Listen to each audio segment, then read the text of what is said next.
Hello everyone, welcome to Sankalp Learning Solutions. Sankalp Learning Solutions ಗೆ ಸ್ವಾಗತ. ನಾವು social science ಸಮಾಜ ವಿಜ್ಞಾನ ಕ್ರ್ಯಾಶ್ ಕೋರ್ಸ್ನ ಮಾಡ್ತಾ ಇದ್ದೀವಿ ಅಲ್ವಾ. ಸೊ ಇವತ್ತು ವ್ಯವಹಾರ ಅಧ್ಯಯನ ಈ ಒಂದು ಭಾಗನ ನಾವು ಮಾಡೋಣ, ಓಕೆನಾ. ಸೊ ಇದರಲ್ಲಿ ಮೊದಲನೇ ಅಧ್ಯಾಯ ನಿಮ್ಮ ಪಠ್ಯದಲ್ಲಿ ಬಂದ್ಬಿಟ್ಟು 16ನೇ ಅಧ್ಯಾಯ ಮಕ್ಕಳು. ಇದು ಬ್ಯಾಂಕ್ ವ್ಯವಹಾರಗಳ ಬಗ್ಗೆ ತಿಳಿದುಕೊಳ್ಳುವಂಥದ್ದು, ಓಕೆನಾ.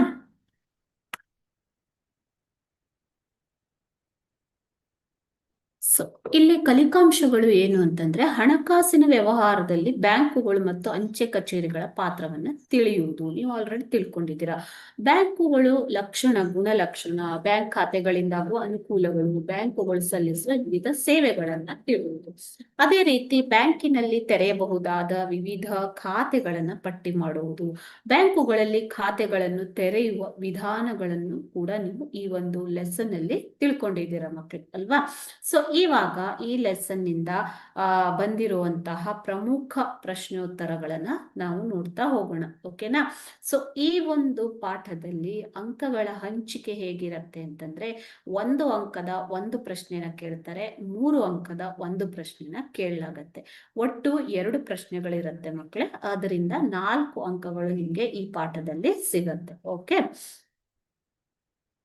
ಮೊದಲನೇ ಪ್ರಶ್ನೆ, ಭಾರತದ ಕೇಂದ್ರ ಬ್ಯಾಂಕು ಎಂದು ಇದನ್ನು ಕರೆಯುತ್ತಾರೆ ಅಂತ ಹೇಳ್ತಾರೆ. ಭಾರತದ ಕೇಂದ್ರ ಬ್ಯಾಂಕು, ಸೆಂಟ್ರಲ್ ಬ್ಯಾಂಕ್ ಅಂತ ಇದನ್ನ ಕರೀತಾರೆ. ಯಾವುದು? Option A reserve bank of India, option B syndicate bank, option C state bank of India ಮತ್ತು ಆಪ್ಷನ್ ಡಿ ಕೆನರಾ ಬ್ಯಾಂಕ್, ಓಕೆನಾ. ಸೊ ಸರಿಯಾದ ಉತ್ತರ ಬಂದ್ಬಿಟ್ಟು option A reserve bank of India. So ಭಾರತೀಯ ರಿಸರ್ವ್ ಬ್ಯಾಂಕ್, ಹೇಗೆ ನಿಮ್ಗೆ ಆಪ್ಷನ್ ಅಲ್ಲಿ ಕೊಟ್ಟಿರ್ತಾರೋ ಆ ರೀತಿ ಬರಿಬೇಕು, ಓಕೆ. ಸೊ ಈ ರಿಸರ್ವ್ ಬ್ಯಾಂಕ್ ಆಫ್ ಇಂಡಿಯಾನ ಭಾರತದ ಕೇಂದ್ರ ಬ್ಯಾಂಕ್ ಅಂತ ಕರೆಯುತ್ತಾರೆ. ಯಾಕೆ ಇದನ್ನ ಭಾರತದ ಕೇಂದ್ರ ಬ್ಯಾಂಕ್ ಎಂದು ಕರೆಯುತ್ತಾರೆ? ವಿವಿಧ ಭಾರತದಲ್ಲಿರುವಂತಹ ಎಲ್ಲ ಬ್ಯಾಂಕುಗಳನ್ನ ಒಂದು ನಿಯಂತ್ರಣದಲ್ಲಿಡುವುದು, ಅವುಗಳ ಕಾರ್ಯಗಳನ್ನ ನಿಯಂತ್ರಣದಲ್ಲಿಡುವುದು ರಿಸರ್ವ್ ಬ್ಯಾಂಕ್ ಆಫ್ ಇಂಡಿಯಾ, ಓಕೆನಾ. ಸೊ ಆದ್ದರಿಂದ ಈ ರಿಸರ್ವ್ ಬ್ಯಾಂಕ್ ಅನ್ನ ಭಾರತದ ಕೇಂದ್ರ ಬ್ಯಾಂಕ್ ಎಂದು ಕರೆಯುತ್ತಾರೆ.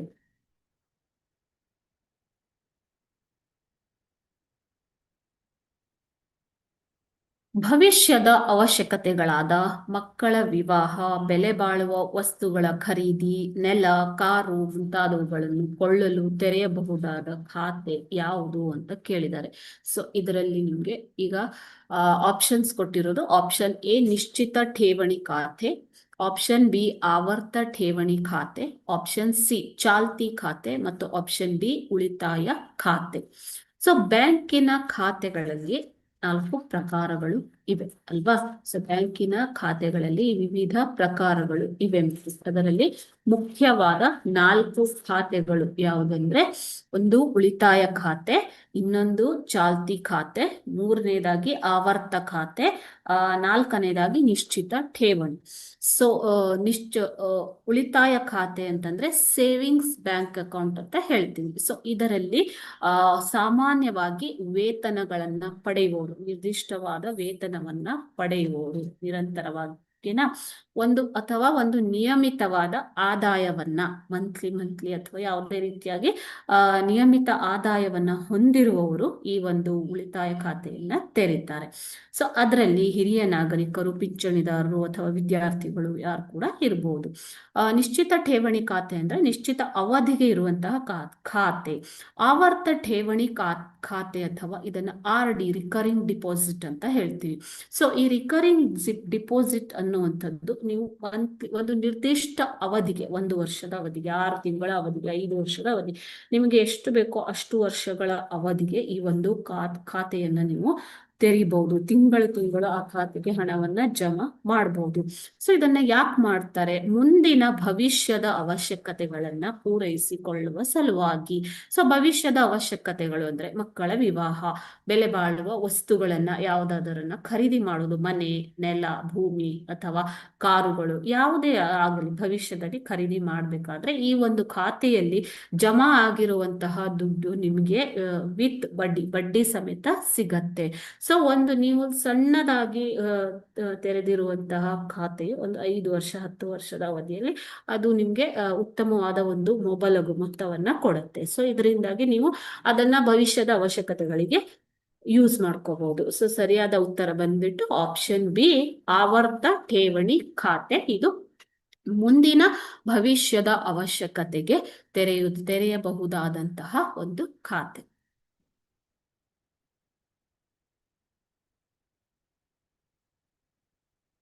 ಮೂರನೆಯ ಪ್ರಶ್ನೆ, ದಿನವೊಂದಕ್ಕೆ ಎಷ್ಟು ಬಾರಿಯಾದರೂ ಹಣ ಹೂಡಲು ಮತ್ತು ಹಣ ಹಿಂಪಡೆಯಲು ಅವಕಾಶ ಇರುವ ಖಾತೆ ಯಾವುದು?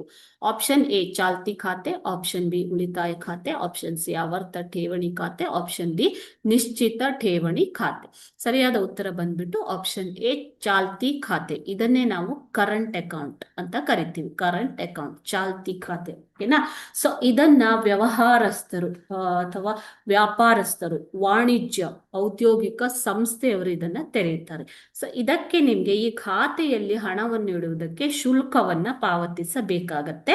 ಅದೇ ರೀತಿ ಈ ಒಂದು ಠೇವಣಿಯಲ್ಲಿ ಯಾವುದೇ ರೀತಿಯ ನಿಮ್ಗೆ ರೆಸ್ಟ್ರಿಕ್ಷನ್, ಹಣವನ್ನ ಎಷ್ಟು ಬಾರಿಯಾದರೂ ಒಂದು ದಿನಕ್ಕೆ ಹೂಡಬಹುದು ಅಥವಾ ಅದನ್ನ ಹಿಂಪಡೆಯಬಹುದು. ಓಕೆನಾ?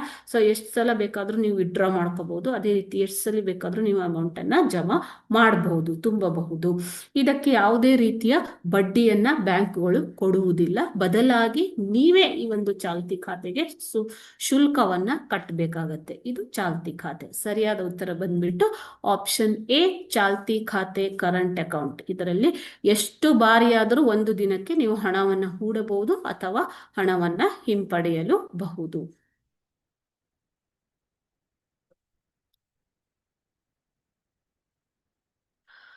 4ನೇ ಪ್ರಶ್ನೆ, ಈ ಬ್ಯಾಂಕ್ ಖಾತೆಯ ಠೇವಣಿಗಳಿಗೆ ಬಡ್ಡಿಯನ್ನು ನೀಡದೆ ತಮ್ಮ ಸೇವೆಗೆ ಸೇವಾ ಶುಲ್ಕವನ್ನು ವಸೂಲಿ ಮಾಡಲಾಗುತ್ತದೆ. ಈಗಷ್ಟೇ ಹೇಳಿದೆ ನಾನು ಅಲ್ವಾ? ಆಪ್ಷನ್ಸ್ ನೋಡಿ. ಆಪ್ಷನ್ ಎ ಆವರ್ತ ಠೇವಣಿ ಖಾತೆ, ಆಪ್ಷನ್ ಬಿ ನಿಶ್ಚಿತ ಠೇವಣಿ ಖಾತೆ, ಆಪ್ಷನ್ ಸಿ ಚಾಲ್ತಿ ಖಾತೆ, ಆಪ್ಷನ್ ಡಿ ಉಳಿತಾಯ ಖಾತೆ. ಸರಿಯಾದ ಉತ್ತರ ಬಂದ್ಬಿಟ್ಟು ಆಪ್ಷನ್ ಸಿ ಚಾಲ್ತಿ ಖಾತೆ. ಈ ಖಾತೆಯಲ್ಲಿ ನೀವು ಹಣವನ್ನ ಡಿಪಾಸಿಟ್ ಮಾಡಿದ್ರೆ, ಠೇವಣಿ ಇಟ್ಟಿದ್ದಕ್ಕೆ ಶುಲ್ಕವನ್ನ ವಸೂಲಿ ಮಾಡಲಾಗುತ್ತೆ, ಸೇವಾ ಶುಲ್ಕವನ್ನ. ಈ ಖಾತೆಯ ಮೇಲಿನ ಠೇವಣಿಗಳಿಗೆ ನಿಮ್ಗೆ ಯಾವುದೇ ರೀತಿಯ ಬಡ್ಡಿಯನ್ನ ಕೊಡೋದಿಲ್ಲ. ಈಗ ಉಳಿತಾಯ ಖಾತೆ ತೆರೆದ್ರೆ ಅದಕ್ಕೆ ನಿಮ್ಗೆ ಬಡ್ಡಿ ಕೊಡ್ತಾರೆ ಅಲ್ವಾ? ಅದೇ ನಿಶ್ಚಿತ ಠೇವಣಿ, ಫಿಕ್ಸ್ಡ್ ಡಿಪಾಸಿಟ್, ಅದಕ್ಕೂ ಕೂಡ ನಿಮ್ಗೆ ಒಂದು ನಿಶ್ಚಿತ ಬಡ್ಡಿಯನ್ನ ಕೊಡಲಾಗತ್ತೆ. ಆವರ್ತ ಠೇವಣಿ ಖಾತೆ ಅಥವಾ ರಿಕರಿಂಗ್ ಡಿಪಾಸಿಟ್ ಅಲ್ಲೂ ಕೂಡ ಬ್ಯಾಂಕ್ನವರು ನಿಮ್ಗೆ ನಿಮ್ಮ ಖಾತೆಯಲ್ಲಿ ಇರುವಂತಹ ಠೇವಣಿಯ ಮೇಲೆ ಬಡ್ಡಿಯನ್ನ ಕೊಡ್ತಾರೆ. ಆದರೆ ಚಾಲ್ತಿ ಖಾತೆ ಅನ್ನೋದು ಬಿಸ್ನೆಸ್ ಮೆನ್, ವ್ಯವಹಾರಸ್ಥರು, ವ್ಯಾಪಾರಸ್ಥರು ಮತ್ತು ವಾಣಿಜ್ಯ ಮತ್ತು ಔದ್ಯೋಗಿಕ ಸಂಸ್ಥೆಯವರು ತೆರೆಯುವಂತಹ ಖಾತೆ ಇದು. ಸೊ ಇದಕ್ಕೆ ಕೊಡುವಂತಹ ಸೇವೆಗಳಿಗೆ ಸೇವಾ ಶುಲ್ಕವನ್ನ ವಸೂಲಿ ಮಾಡಲಾಗುತ್ತೆ.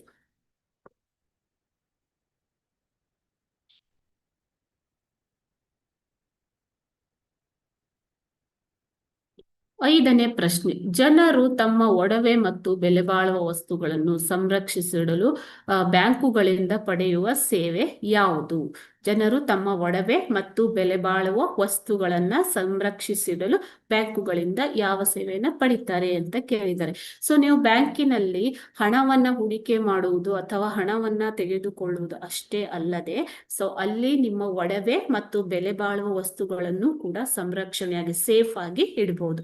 ಸೊ ಆ ಒಂದು ವ್ಯವಸ್ಥೆ ಅಥವಾ ಸೇವೆ ಯಾವುದು ಅಂತಂದ್ರೆ ಜನರು ಭದ್ರತಾ ಕಪಾಟು ಸೇವೆಗಳ ಮೂಲಕ ತಮ್ಮ ಒಂದು ಭದ್ರತಾ ಕಪಾಟು ಸೇವೆ, ಈ ಸೇವೆಗಳ ಮೂಲಕ ತಮ್ಮ ಒಡವೆ ಮತ್ತು ಬೆಲೆ ಬಾಳುವ ವಸ್ತುಗಳನ್ನ ತಮ್ಮ ಬ್ಯಾಂಕ್ ಲಾಕರ್ ಅಲ್ಲಿ, ಭದ್ರತಾ ಕಪಾಟು ಅಂತಂದ್ರೆ ನೋಡಿ ಈ ರೀತಿ ಇರತ್ತೆ. ಒಂದೊಂದು ನಂಬರ್ನ ಕೊಟ್ಟಿರ್ತಾರೆ, ಅದಕ್ಕೆ ಕೀನು ಕೂಡ ಕೊಟ್ಟಿರ್ತಾರೆ. ಒಬ್ಬ ಮ್ಯಾನೇಜರ್ ಮತ್ತು ನೀವು ಇದನ್ನ ಒಂದು ಜಂಟಿಯಾಗಿ ಆ ಕೀಯನ್ನ ಹೊಂದಿರ್ತೀರ ಅಲ್ವಾ ಮಕ್ಳೇ? ಸೊ ಈ ರೀತಿ ಭದ್ರತಾ ಕಪಾಟು ಸೇವೆ ಅಥವಾ ಬ್ಯಾಂಕ್ ಲಾಕರ್ ಅಂತ, ಸೇಫ್ಟಿ ಲಾಕರ್ ಅಂತ ಹೇಳ್ತೀವಿ ಇದನ್ನ. ಸೊ ಈ ಸೇವೆಯ ಮೂಲಕ ಜನರು ತಮ್ಮ ಒಡವೆ ಮತ್ತು ಇತರ ಬೆಲೆ ಬಾಳುವ ವಸ್ತುಗಳನ್ನ ಸಂರಕ್ಷಿಸಿ ಇಡಬಹುದು.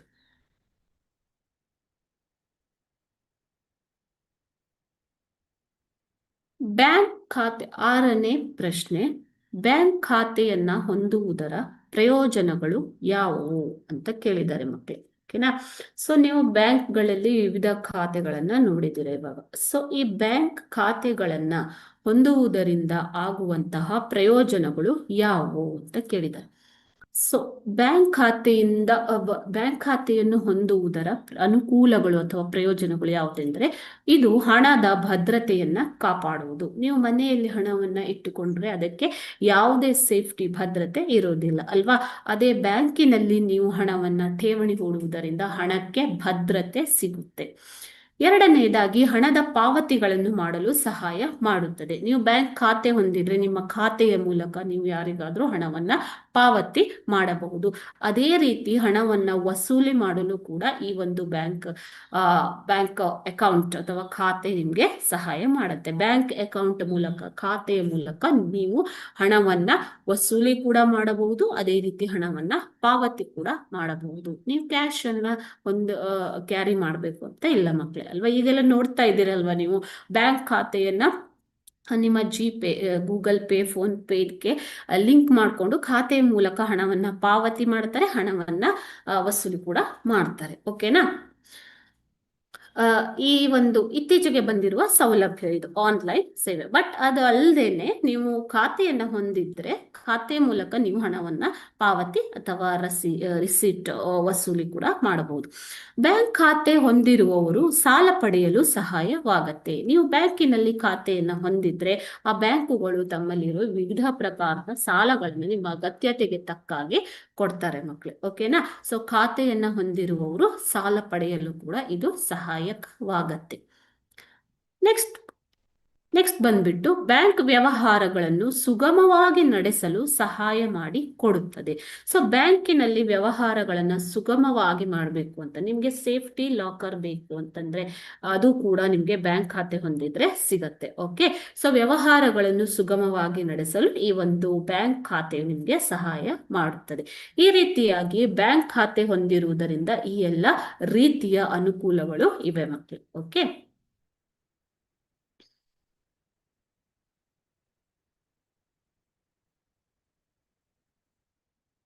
ಅಂಚೆ ಕಚೇರಿಗಳ ಹಣಕಾಸು ವ್ಯವಹಾರಗಳು ಯಾವುವು ಅಂತ 7ನೇ ಪ್ರಶ್ನೆ. ಅಂಚೆ ಕಚೇರಿಗಳ ಹಣಕಾಸು ವ್ಯವಹಾರಗಳು ಯಾವುವು? ಸೊ ಅಂಚೆ ಕಚೇರಿಗಳಲ್ಲಿ ನಿಮ್ಗೆ ಪತ್ರಗಳನ್ನ ರವಾನಿಸುವುದು, ಅದೇ ರೀತಿ ಸಂದೇಶ ರವಾನಿಸುವುದು ಗೊತ್ತಿದೆ ಅಲ್ವಾ. ಸೊ ಆದರೆ ಅಂಚೆ ಕಚೇರಿಗಳು ಕೂಡ ಕೆಲವೊಂದು ಹಣಕಾಸು ವ್ಯವಹಾರಗಳನ್ನ ನಡೆಸುತ್ತವೆ. ಆ ಹಣಕಾಸು ವ್ಯವಹಾರಗಳು ಯಾವುವು ಅಂತ ಕೇಳಿದ್ದಾರೆ.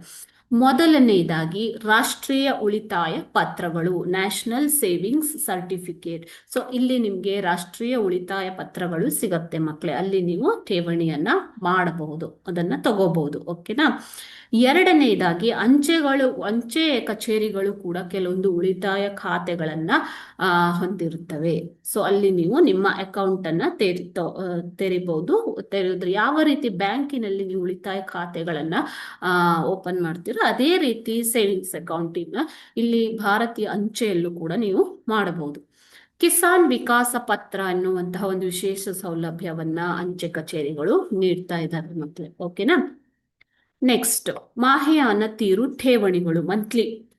ಓಕೆ.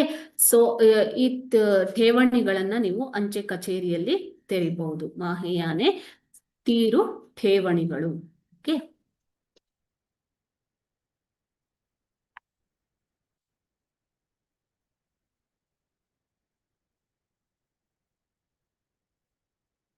ನೆಕ್ಸ್ಟ್ ಒನ್ ಅಂಚೆ ವಿಮೆ, ಇನ್ಶೂರೆನ್ಸ್. ಅಂಚೆ ಕಚೇರಿಗಳು ಕೂಡ ಕೆಲವೊಂದು ಇನ್ಶೂರೆನ್ಸ್ ಗಳನ್ನ ಕೊಡ್ತವೆ. ವಿಮೆ ಅಂತಂದ್ರೇನು? ಇನ್ಶೂರೆನ್ಸ್ ಸೌಲಭ್ಯಗಳನ್ನ ಅಂಚೆ ಕಚೇರಿಗಳು ಕೂಡ ಕೊಡ್ತವೆ ಮಕ್ಕಳೇ. ಓಕೆ.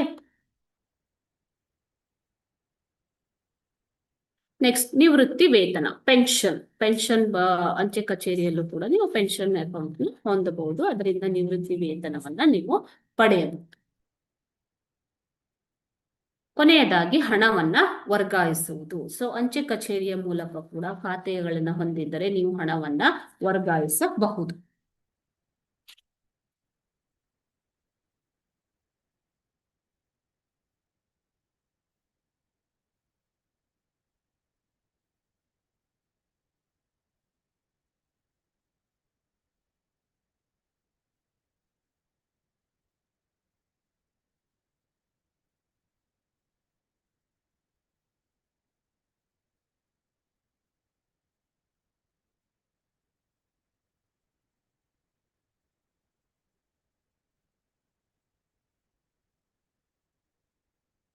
ಎಂಟನೇ ಪ್ರಶ್ನೆ, ಬ್ಯಾಂಕ್ ಖಾತೆಗಳನ್ನ ನೋಡಿದ್ದೀರಾ ನೀವು ಅಲ್ವಾ? ಸೊ ಯಾವ ಯಾವ ರೀತಿಯ ಬ್ಯಾಂಕ್ ಖಾತೆಗಳು ಇದ್ದಾವೆ? ಈ ಬ್ಯಾಂಕ್ ಖಾತೆಗಳನ್ನ ತೆರೆಯುವ ಹಂತಗಳು ಅಥವಾ ವಿಧಾನಗಳನ್ನ ತಿಳಿಸಿ ಅಂತ ಕೇಳಿದ್ದಾರೆ. ಅದೇ ರೀತಿ ನೀವು ಬ್ಯಾಂಕ್ ಖಾತೆ ತೆರೆಯಬೇಕಾದರೆ ಅನುಸರಿಸುವ ಸ್ಟೆಪ್ಸ್, ಹಂತಗಳು ಯಾವುವು? ಬ್ಯಾಂಕ್ ಖಾತೆ ತೆರೆಯುವ ಹಂತಗಳು, ಮೊದಲನೆಯದಾಗಿ ನೀವು ನಿರ್ಧಾರ ಮಾಡಬೇಕಾಗಿರೋದು ಯಾವ ರೀತಿಯ ಬ್ಯಾಂಕ್ ಖಾತೆಗಳನ್ನ ನೀವು ತೆರೆಯಬೇಕು ಅನ್ನುವುದನ್ನ ಮೊದಲು ನಿರ್ಧಾರ ಮಾಡಬೇಕು, ನಿಮ್ಮ ಅಗತ್ಯತೆಗೆ ತಕ್ಕಂತೆ. ಓಕೆನಾ? ಸೊ ಬ್ಯಾಂಕಿನಲ್ಲಿ ಖಾತೆಗಳನ್ನ ತೆರೆಯುವಂತಹವರು ಮೊದಲನೆಯ ಸ್ಟೆಪ್ ಅಥವಾ ಮೊದಲನೆಯ ಹಂತ ಏನು ಅಂತಂದ್ರೆ ಯಾವ ಖಾತೆಗಳನ್ನ ತೆರೆಯಬೇಕು ಅನ್ನುವುದನ್ನ ನಿರ್ಧಾರ ಮಾಡುವುದು. ಬ್ಯಾಂಕಿನಲ್ಲಿ ನಿಮ್ಗೆ ಉಳಿತಾಯ ಖಾತೆ ಇದೆ, ಚಾಲ್ತಿ ಖಾತೆ ಇದೆ, ಅದೇ ರೀತಿ ಆವರ್ತ ಠೇವಣಿಗಳಿದ್ದಾವೆ, ನಿಶ್ಚಿತ ಠೇವಣಿಗಳು ಇದ್ದಾವೆ ಮಕ್ಕಳೇ. ಓಕೆ, ಸೊ ನಿಮ್ಗೆ ನಿಮ್ಮ ಅಗತ್ಯತೆಗೆ ತಕ್ಕಂತೆ, ನಿಮ್ಗೆ ರೆಗ್ಯುಲರ್ ಇನ್ಕಮ್ ಹೊಂದಿದ್ರೆ, ಯಾರಾದ್ರೂ ಸ್ಯಾಲರಿಡ್ ಪರ್ಸನ್ಸ್, ವೇತನದಾರರು ಅಥವಾ ಒಂದು ನಿಗದಿತವಾದ ವೇತನ ಅಥವಾ ಇನ್ಕಮ್ ಇದ್ರೆ ಅಂಥವ್ರು ಉಳಿತಾಯ ಖಾತೆಯನ್ನ ತೆರೆಯಬಹುದು. ಅಥವಾ ವಿದ್ಯಾರ್ಥಿಗಳು, ನಿಮ್ಮಂತಹ ವಿದ್ಯಾರ್ಥಿಗಳು, ಪಿಂಚಣಿದಾರರು ಕೂಡ ಉಳಿತಾಯ ಖಾತೆಯನ್ನ ತೆರೆಯಬಹುದು. ಅದೇ ರೀತಿ ನಿಮ್ಗೆ ಭವಿಷ್ಯದ ಅವಶ್ಯಕತೆಗೆ ಬೇಕು ಅಂತಂದ್ರೆ ರಿಕರಿಂಗ್ ಡಿಪಾಸಿಟ್, ಆವರ್ತ ಠೇವಣಿಗಳನ್ನ ತೆಗೆಯಬಹುದು. ನಿಮ್ಮಲ್ಲಿ ಒಂದು ದೊಡ್ಡ ಮೊತ್ತ ಇದ್ರೆ ಅದನ್ನ ಸೇಫ್ ಆಗಿಡಬೇಕು. ಜೊತೆಗೆ ಅದರ ಮೇಲೆ ನಿಮ್ಗೆ ಇಂಟ್ರೆಸ್ಟ್ ಬೇಕು ಅಂತಂದ್ರೆ ನೀವು ನಿಶ್ಚಿತ ಅವಧಿಗೆ ಒಂದು ನಿಶ್ಚಿತ ಠೇವಣಿ ಖಾತೆಯನ್ನ ತೆಗೆಯಬಹುದು.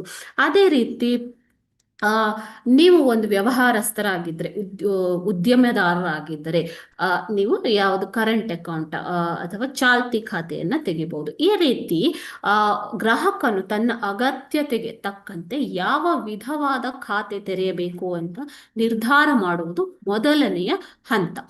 ಎರಡನೆಯ ಹಂತ, ನಿರ್ಧಾರ ಮಾಡಿ ಆದ ಮೇಲೆ ನಿಮಗೆ ಅನುಕೂಲವಾದ ಬ್ಯಾಂಕಿನ ಅಧಿಕಾರಿಯನ್ನ ಸಂಪರ್ಕಿಸುವುದು. ಓಕೆನಾ? ಸೊ ನೀವು ಬ್ಯಾಂಕಿಗೆ ಹೋಗಿ ನಿಮಗೆ ಸೂಕ್ತವಾದ, ನಿಮಗೆ ಹತ್ತಿರದಲ್ಲಿರುವ ಅಥವಾ ನಿಮಗೆ ಗೊತ್ತಿರುವಂತಹ ಬ್ಯಾಂಕಿಗೆ ಹೋಗಿ ಅಲ್ಲಿನ ಅಧಿಕಾರಿಯನ್ನ ಸಂಪರ್ಕ ಮಾಡುವುದು ಎರಡನೆಯ ಹಂತ. ಮೂರನೆಯದಾಗಿ, ಪ್ರಸ್ತಾವನೆ ಅರ್ಜಿ, ಖಾತೆ ತೆರೆಯುವ ಲೆಕ್ಕದ ನಮೂನೆಯನ್ನ ತುಂಬುವುದು. ಓಕೆ, ಸೊ ಇಲ್ಲಿ ಬ್ಯಾಂಕಿಗೆ ಹೋದ ಮೇಲೆ, ಅಧಿಕಾರಿಯನ್ನ ಸಂಪರ್ಕಿಸಿದ ಮೇಲೆ ಅವರು ನಿಮಗೆ ಒಂದು ಪ್ರಸ್ತಾವನೆ ಅರ್ಜಿಯನ್ನ ಕೊಡ್ತಾರೆ. ಅದರಲ್ಲಿ ನಿಮ್ಮ ಹೆಸರು, ವಿಳಾಸ, ಉದ್ಯೋಗ, ವಯಸ್ಸು ಮುಂತಾದ ವಿವರಗಳು ಇದ್ದು ಆ ವಿವರಗಳನ್ನು ನೀವು ತುಂಬಬೇಕಾಗತ್ತೆ. ಅದೇ ರೀತಿ ನಿಮ್ಮ ಫೋಟೋವನ್ನು ಅಂಟಿಸಿ, ನಿಮ್ಮ ಭಾವಚಿತ್ರವನ್ನು ಅಂಟಿಸಿ, ನಿಮ್ಮ ಸಹಿ ನಮೂನೆ 2-3 ನಮೂನೆಯ ಒಂದು ಸಹಿಯನ್ನ ನೀವು ಅದರಲ್ಲಿ ಕೊಡಬೇಕಾಗತ್ತೆ. ಓಕೆನಾ? ಸೊ 2 ಅಥವಾ 3 ಜನ ಒಟ್ಟಿಗೆ ಬ್ಯಾಂಕ್ ಅಕೌಂಟ್ ತೆಗಿಬೇಕು ಅಂತಾನೆ ಜಾಯಿಂಟ್ ಅಕೌಂಟ್ ಅಂತಹ ಒಂದು ಜಂಟಿ ಖಾತೆಯ ಸೌಲಭ್ಯ ಕೂಡ ಇರುತ್ತೆ. ಸೊ ಎಲ್ಲರ ಸಹಿ, ಎಲ್ಲರ ಭಾವಚಿತ್ರ ಇದಕ್ಕೆ ಬೇಕಾಗತ್ತೆ. 3 ಜನ ಸೇರಿ ಜಂಟಿ ಖಾತೆ ತೆರಿತೀರಾ, 2 ಸೇರಿ ಜಂಟಿ ಖಾತೆ ತೆರಿತೀರಾ ಅಂದ್ರೆ 2 ಸಹಿ, 2 ಭಾವಚಿತ್ರ ಬೇಕಾಗತ್ತೆ. ಈ ರೀತಿ ಬ್ಯಾಂಕಿಗೆ ಹೋಗ್ಬಿಟ್ಟು ಅಲ್ಲಿ ಪ್ರಸ್ತಾವನೆ ಅರ್ಜಿ ಪ್ರಫಾರ್ಮ ಅಪ್ಲಿಕೇಶನ್ ಫಾರ್ಮ್ ಅದನ್ನ ತಗೊಂಡು ಖಾತೆ ತೆರೆಯುವ ಲೆಕ್ಕದ ನಮೂನೆಯನ್ನ ತುಂಬಿ. ನೆಕ್ಸ್ಟ್ ಒಂದು ಬಂದ್ಬಿಟ್ಟು ಪರಿಚಿತ ಉಲ್ಲೇಖವನ್ನ ಕೊಡುವುದು. ಸೊ ನಿಮ್ಗೆ ಬ್ಯಾಂಕ್ನವರು ಪರಿಚಿತವರ ಒಂದು ಉಲ್ಲೇಖ ಅಥವಾ ರೆಫರೆನ್ಸ್ ಅನ್ನ ಕೇಳ್ತಾರೆ ಮಕ್ಕಳು. ಓಕೆನಾ? ಪರಿಚಿತ ಉಲ್ಲೇಖ, ಪರಿಚಿತರ ಉಲ್ಲೇಖ ಅಥವಾ ರೆಫರೆನ್ಸ್ ಅಂತ ಹೇಳ್ತೀವಿ ಇದನ್ನ. ಈ ರೆಫರೆನ್ಸ್ ಅನ್ನ ಕೊಡ್ಬೇಕಾಗತ್ತೆ. ಮೊದಲೇ ಒಂದು ಬ್ಯಾಂಕಿನಲ್ಲಿ ಖಾತೆ ಹೊಂದಿರುವ ವ್ಯಕ್ತಿ ಇರ್ಬೋದು ಅಥವಾ ಅಲ್ಲಿ ಆ ಪ್ರದೇಶದ ಗೌರವಾನ್ವಿತ ವ್ಯಕ್ತಿಗಳಿರ್ಬೋದು, ಅವರ ಸಹಿಯನ್ನ ಆ ಒಂದು ನಮೂನೆಯಲ್ಲಿ ಕೊಡ್ಬೇಕಾಗತ್ತೆ. ಈ ಪರಿಚಯವು ಬ್ಯಾಂಕಿನ ಒಂದು ಯಾಕೆ ತಗೋತಾರೆ ಅಂತಂದ್ರೆ ಈ ಪರಿಚಯ ಬ್ಯಾಂಕಿನ ರಕ್ಷಣಾ ದೃಷ್ಟಿಯಿಂದ ಅವಶ್ಯಕವಾಗಿರುತ್ತೆ. ಅದರ ಸಲುವಾಗಿ ರೆಫರೆನ್ಸ್ ಅಥವಾ ಉಲ್ಲೇಖವನ್ನ ತಗೋತಾರೆ. ನಿಮ್ಗೆ ಗೊತ್ತಿರೋರು ಯಾರಾದ್ರೂ ಇದ್ರೆ ಅವರನ್ನ ಕರ್ಕೊಂಡು ಹೋಗಿ ಸೊ ಅವರ ಸಹಿಯನ್ನ ಹಾಕ್ಬಿಟ್ಟು ರೆಫರೆನ್ಸ್ ನ ಕೊಡಬಹುದು. ಓಕೆನಾ? ನೆಕ್ಸ್ಟ್, ಬ್ಯಾಂಕ್ ಖಾತೆಯನ್ನು ತೆಗೆಯುವ ನಮೂನೆಯನ್ನ ಬ್ಯಾಂಕಿಗೆ ಒಪ್ಪಿಸುವುದು. ಸೊ ಈಗ ಬ್ಯಾಂಕ್ ಖಾತೆಯ ನಮೂನೆಯನ್ನ ನೀವು ಫಿಲ್ ಮಾಡಿದ್ದೀರಾ, ರೆಫರೆನ್ಸ್ ಅಂತ ಒಬ್ಬ ವ್ಯಕ್ತಿಯ ಸಹಿಯನ್ನು ಕೂಡ ಕೊಟ್ಟಿದ್ದೀರಾ. ಸೊ ಆ ನಮೂನೆಯನ್ನ ಬ್ಯಾಂಕಿಗೆ ಒಪ್ಪಿಸುವುದು. ಅದರ ಜೊತೆಗೆ ಅಲ್ಲಿ ಭರ್ತಿ ಮಾಡಿರುವ ನಮೂನೆಯ ಜೊತೆಗೆ ನಿಮ್ಮ ಭಾವಚಿತ್ರ, ಅದಕ್ಕೆ ಸಂಬಂಧಪಟ್ಟಂತಹ ಅಡಕಗಳು ಯಾವ್ಯಾವುದು ಅಂತಂದ್ರೆ ರೆಫರೆನ್ಸ್ ಲಗತ್ತಿಸುವುದು. ಓಕೆನಾ? ಸೊ ಡಾಕ್ಯುಮೆಂಟ್ಸ್ ಏನೇನ್ ಬೇಕಾಗತ್ತೆ, ಪ್ಯಾನ್ ಕಾರ್ಡ್ ಇರ್ಬೋದು ಅಥವಾ ಆಧಾರ್ ಕಾರ್ಡ್ ಇರ್ಬೋದು. ಓಕೆನಾ? ಆಧಾರ್, ಪ್ಯಾನ್ ಕಾರ್ಡ್ ಅಥವಾ ರೇಷನ್ ಕಾರ್ಡ್ ಇತ್ಯಾದಿ ಯಾವುದು ಅಗತ್ಯವಿದೆಯೋ ಅದನ್ನ ಲಗತ್ತಿಸಬೇಕಾಗತ್ತೆ. ಸಂಬಂಧಿಸಿದ ಅಡಕಗಳು ಅಂತ ಹೇಳ್ತೀವಿ ಇದಕ್ಕೆ. ನಿಮ್ಮ ಗುರುತಿಗೆ ಸಂಬಂಧಪಟ್ಟಂತಹ ಡಾಕ್ಯುಮೆಂಟ್ಸ್ಗಳು. ನೆಕ್ಸ್ಟ್ ಒನ್, ಅಧಿಕಾರಿಯ ಒಪ್ಪಿಗೆಯನ್ನ ಪಡೆಯುವಂಥದ್ದು. ಈ ಎಲ್ಲ ವಿವರವನ್ನ ಸಲ್ಲಿಸಿ ಬೇಕಾದ ಅಡಕಗಳನ್ನ ಲಗತ್ತಿಸಿ ನೀವು ಫಾರ್ಮ್ ಅನ್ನ ಕೊಟ್ಟ ಮೇಲೆ ಸೊ ಅವರು ಅದನ್ನ ಪರಿಶೀಲಿಸಿ ಅದಕ್ಕೆ ಅನುಮತಿಯನ್ನ ಕೊಡ್ತಾರೆ. ಅದರ ಜೊತೆಗೆ ಪ್ರಾರಂಭಿಕ ಠೇವಣಿಯನ್ನ ಕಟ್ಟಬೇಕಾಗತ್ತೆ. ಓಕೆನಾ? ಸೊ ಇದು ಒಂದು ಮಿನಿಮಮ್ ಅಮೌಂಟ್ ಇರುತ್ತೆ. ಸೊ ಆ ಚಲನ್ನ ಪಡ್ಕೊಂಡು ಆ ಒಂದು ಪ್ರಾರಂಭಿಕ ಠೇವಣಿಯನ್ನ ಕಟ್ಟಿದರೆ ನಿಮ್ಗೆ ಪಾಸ್ಬುಕ್ ಕೊಡ್ತಾರೆ. ಅದರ ಜೊತೆಗೆ ಚೆಕ್ ಪುಸ್ತಕಗಳನ್ನು ಕೂಡ ಕೊಡ್ತಾರೆ. ಅಮೌಂಟ್ ಅನ್ನ ನೀವು ವಿಡ್ರಾ ಮಾಡಬೇಕು ಅಂತಂದ್ರೆ ಚೆಕ್ ಪುಸ್ತಕಗಳನ್ನ ಕೊಡ್ತಾರೆ. ATM ಕಾರ್ಡ್ ಸೌಲಭ್ಯ ಅಗತ್ಯಕ್ಕೆ ಅನುಗುಣವಾಗಿ ಅಲ್ಲಿ ಇರುವಂತಹ ಸೌಲಭ್ಯಗಳಿಗೆ ಅನುಗುಣವಾಗಿ ನಿಮ್ಗೆ ಯಾವ ಯಾವ ಸೌಲಭ್ಯ ಬೇಕೋ ಅದನ್ನ ಕೊಟ್ಟಿರ್ತಾರೆ. ಓಕೆನಾ? ಇವು ಒಂದು ಬ್ಯಾಂಕ್ ಖಾತೆಯನ್ನು ತೆರೆಯುವ ಹಂತಗಳು.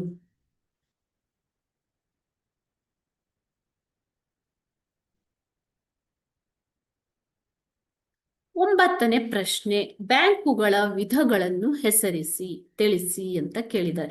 ಬ್ಯಾಂಕುಗಳು ಅಂತಂದ್ರೆ ಬ್ಯಾಂಕ್ ಎನ್ನುವ ಪದವು ಮಕ್ಕಳಿಗೆ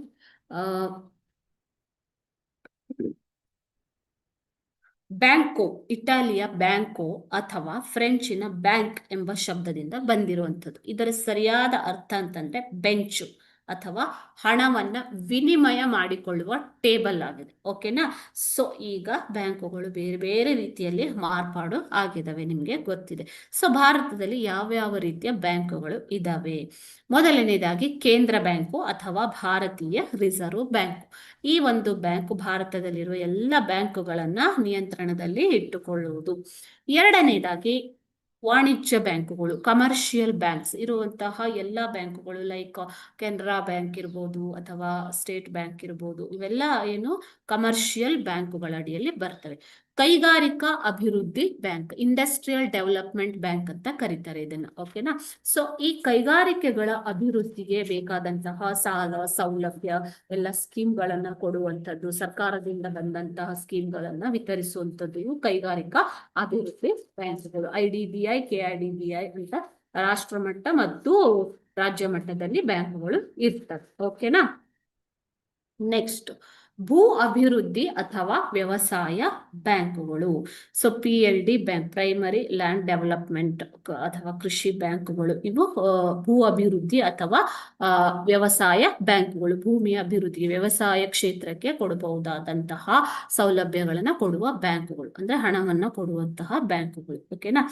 ನೆಕ್ಸ್ಟ್ ಬಂದ್ಬಿಟ್ಟು ಸ್ಥಳೀಯ ಬ್ಯಾಂಕುಗಳು. ಇದರಲ್ಲಿ ಲೇವಾದೇವಿಗಾರರು, ಬಡ್ಡಿಗೆ ಹಣವನ್ನ ಕೊಡ್ತಾರೆ ಅಂಥವರು ಲೇವಾದೇವಿಗಾರರು ಅಥವಾ ಸಾಹುಕಾರರು, ಅವರೆಲ್ಲ ಸ್ಥಳೀಯ ಬ್ಯಾಂಕುಗಳಲ್ಲಿ ಬರ್ತಾರೆ. ಅದರ ಜೊತೆಗೆ ಬರುವಂತಹದ್ದು ಸಹಕಾರಿ ಬ್ಯಾಂಕುಗಳು. ಓಕೆ?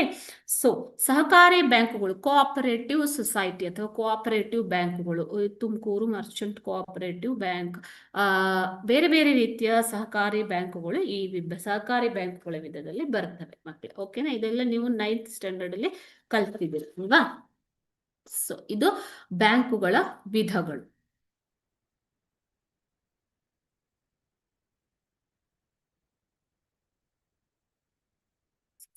ಇವಾಗ ಬ್ಯಾಂಕುಗಳು ಯಾವ ಯಾವ ಕಾರ್ಯಗಳನ್ನ ನಿರ್ವಹಿಸ್ತವೆ ನಿಮ್ಗೆ ಗೊತ್ತಿರೋ ಹಾಗೆ ಇಲ್ಲಿ ಬರ್ದಿಲ್ಲ. ಬ್ಯಾಂಕುಗಳು ಠೇವಣಿಗಳನ್ನ ನೀಡ್ತವೆ, ಸಾಲಗಳನ್ನ ಕೊಡುವುದು. ಓಕೆನಾ? ಸೊ ಬ್ಯಾಂಕುಗಳಲ್ಲಿ ಕಾರ್ಯಗಳು ಯಾವುವು ಅಂತಂದ್ರೆ ಠೇವಣಿಗಳನ್ನ ಇಡುವುದು, ಸ್ವೀಕರಿಸುವುದು, ಸಾಲಗಳನ್ನ ಕೊಡುವುದು, ಅದರ ಜೊತೆಗೆ ಹಣವನ್ನ ವರ್ಗಾವಣೆ ಮಾಡುವಂಥದ್ದು ಒಂದು ಸ್ಥಳದಿಂದ ಇನ್ನೊಂದು ಸ್ಥಳಕ್ಕೆ. ಓಕೆ? ಚೆಕ್ಕುಗಳು ಮತ್ತು ಹುಂಡಿಗಳ ಮೂಲಕ ಹಣವನ್ನ ವಸೂಲಿ ಮಾಡುವಂಥದ್ದು, ಹುಂಡಿಗಳನ್ನು ಸೋಡಿ ಮಾಡುವುದು, ಭದ್ರತಾ ಠೇವಣಿಗಳನ್ನ ಕೊಡುವುದು. ಈ ಬೇರೆ ಬೇರೆ ಕ್ವಶನ್ ಅಲ್ಲಿ ನೀವು ಇದನ್ನೆಲ್ಲ ಕಲ್ತಿದ್ದೀರಾ ಇವಾಗ ಅಲ್ವಾ ಮಕ್ಕಳೇ? ಸೊ ವಿದೇಶಿ ವಿನಿಮಯ ವ್ಯವಹಾರಗಳನ್ನು ಕೂಡ ಈಗಿನ ಬ್ಯಾಂಕುಗಳು ನಡೆಸುತ್ತವೆ. ಅದೇ ರೀತಿಯಾಗಿ ವಿಮಾ ಸೌಲಭ್ಯಗಳನ್ನು ಕೂಡ ಕೊಡ್ತವೆ. ಬೆಲೆ ಬಾಳುವ ವಸ್ತುಗಳನ್ನ ಭದ್ರತಾ ಕಪಾಟಿನಲ್ಲಿ ಇಟ್ಟುಕೊಳ್ತವೆ. ಈ ರೀತಿ ಸರ್ಕಾರದ ಹಣಕಾಸಿನ ವ್ಯವಹಾರಗಳನ್ನು ನಿರ್ವಹಿಸ್ತವೆ. ಇವೆಲ್ಲ ಏನು ಬ್ಯಾಂಕಿನ ವ್ಯವಹಾರಗಳು ಅಥವಾ ಬ್ಯಾಂಕಿನ ಕಾರ್ಯಗಳು. ಓಕೆನಾ? ಸೊ ಬ್ಯಾಂಕಿನಲ್ಲಿ 4 ಪ್ರಕಾರದ ಠೇವಣಿಗಳಿವೆ, ಅದನ್ನು ಕಲ್ತಿದ್ದೀರಾ.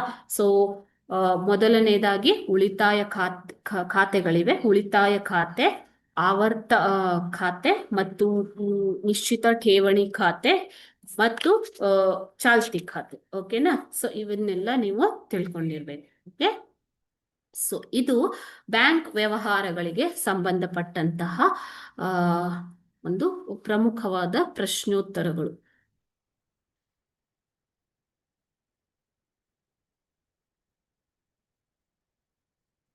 ಇವಾಗ ನೆಕ್ಸ್ಟ್ ಲೆಸನ್ಗೆ ಹೋಗೋಣ.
ನೆಕ್ಸ್ಟ್ ಪಾಠ ಬಂದ್ಬಿಟ್ಟು ಮಕ್ಕಳೇ ಉದ್ಯಮಶೀಲತೆ. ಉದ್ಯಮಶೀಲತೆ ಅಂತಂದ್ರೆ ಒಂದು ವ್ಯವಹಾರವನ್ನ ಅಥವಾ ಒಂದು ಹೊಸ ಯೋಜನೆಯನ್ನು ಮಾಡಿ ವ್ಯವಹಾರವನ್ನ ಶುರು ಮಾಡುವಂಥದ್ದು ಆಂಟ್ರಪ್ರಿನರ್ಶಿಪ್ ಅಂತ ಕರೀತಾರೆ, ಉದ್ಯಮಶೀಲತೆ. ಓಕೆನಾ? ಈ ಒಂದು ಪಾಠದಲ್ಲಿ ಬರುವಂತಹ ಮುಖ್ಯ ಅಂಶಗಳನ್ನ ನೋಡೋಣ ಇವಾಗ.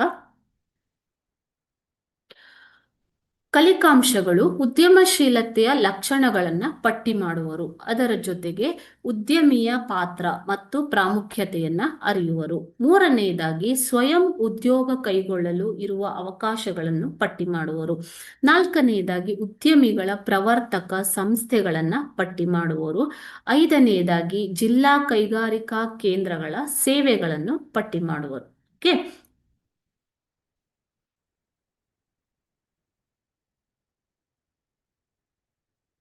ಇಲ್ಲಿ ಅಂಕಗಳ ಹಂಚಿಕೆಯ ವಿವರ. ಇಲ್ಲಿ ಈ ಪಾಠದಿಂದ ನಿಮಗೆ 1 ಅಂಕದ ಒಂದು ಪ್ರಶ್ನೆಯನ್ನ ಕೇಳ್ತಾರೆ. ಒಟ್ಟು ಪ್ರಶ್ನೆಗಳು 1 ಮತ್ತು ಈ ಪಾಠದಿಂದ ಬರುವಂತಹ ಅಂಕಗಳು 1. ಓಕೆ,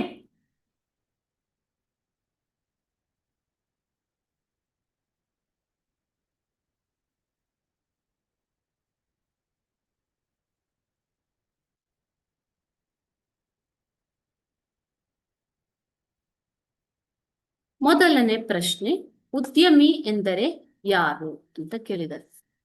ಉದ್ಯಮಿ ಎಂದರೆ ಯಾರು?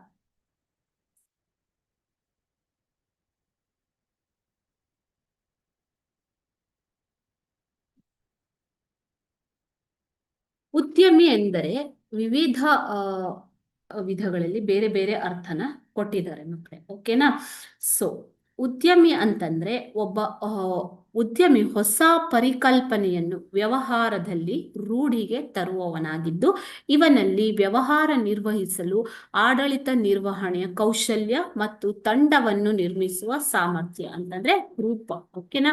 ತಂಡವನ್ನು, ಒಂದು ಟೀಮ್ ಬಿಲ್ಡಿಂಗ್, ತಂಡ ನಿರ್ಮಿಸುವ ಸಾಮರ್ಥ್ಯ ಅಂತಂದ್ರೆ ಟೀಮ್ ಬಿಲ್ಡಿಂಗ್, ಮತ್ತು ಮುಂದಾಳತ್ವ, ಲೀಡರ್ಶಿಪ್. ಮುಂದಾಳತ್ವ ಅಂತಂದ್ರೆ ಲೀಡರ್ಶಿಪ್ ಅಂತ ಹೇಳ್ತೀವಿ. ಮುಂದಾಳತ್ವ ಗುಣಗಳನ್ನು ಹೊಂದಿರುತ್ತಾನೆ ಅಂತಹ ವ್ಯಕ್ತಿಯನ್ನ ಉದ್ಯಮಿ ಅಂತ ಕರೀತಾರೆ ಮಕ್ಕಳೇ. ಓಕೆನಾ? ಸೊ ಉದ್ಯಮಿ ಎಂದರೆ ಯಾರು? ಒಬ್ಬ ಉದ್ಯಮಿಯು ತನ್ನ ಅವಕಾಶಗಳನ್ನ ಅವಲೋಕಿಸಿ, ಕಲ್ಪನೆ ಮಾಡಿ, ಸಂಪನ್ಮೂಲಗಳನ್ನ ಸಂಘಟಿಸಿ, ಅದರ ಜೊತೆಗೆ ಉತ್ಪಾದನೆ, ಮಾರುಕಟ್ಟೆ ಮತ್ತು ಇತರ ಅಧಿಕಾರಿಗಳ ಜೊತೆ ಸಂಪರ್ಕವನ್ನು ಕೂಡ ಆತ ಹೊಂದಿರಬೇಕಾಗತ್ತೆ. ಓಕೆನಾ? ಸೊ ಈ ಒಂದು ಟೋಟಲ್ ಆಗಿ ಹೇಳ್ಬೇಕು ಅಂತಂದ್ರೆ ಆತ ಹೊಸ ಪರಿಕಲ್ಪನೆಯನ್ನು, ಹೊಸ ಪರಿಕಲ್ಪನೆಯನ್ನ ವ್ಯವಹಾರದಲ್ಲಿ ರೂಢಿಗೆ ತರುವವನಾಗಿದ್ದು, ಇವನಲ್ಲಿ ವ್ಯವಹಾರ ನಿರ್ವಹಿಸಲು ಆಡಳಿತ ನಿರ್ವಹಣೆಯ ಕೌಶಲ್ಯ ಮತ್ತು ತಂಡವನ್ನು ನಿರ್ಮಿಸುವ ಸಾಮರ್ಥ್ಯ ಮತ್ತು ಮುಂದಾಳತ್ವ ಗುಣಗಳನ್ನು ಹೊಂದಿರುತ್ತಾನೆ. ಅಂತ ವ್ಯಕ್ತಿಯನ್ನ ನಾವು ಉದ್ಯಮಿ ಅಂತ ಕರಿತೀವಿ. ಓಕೆ.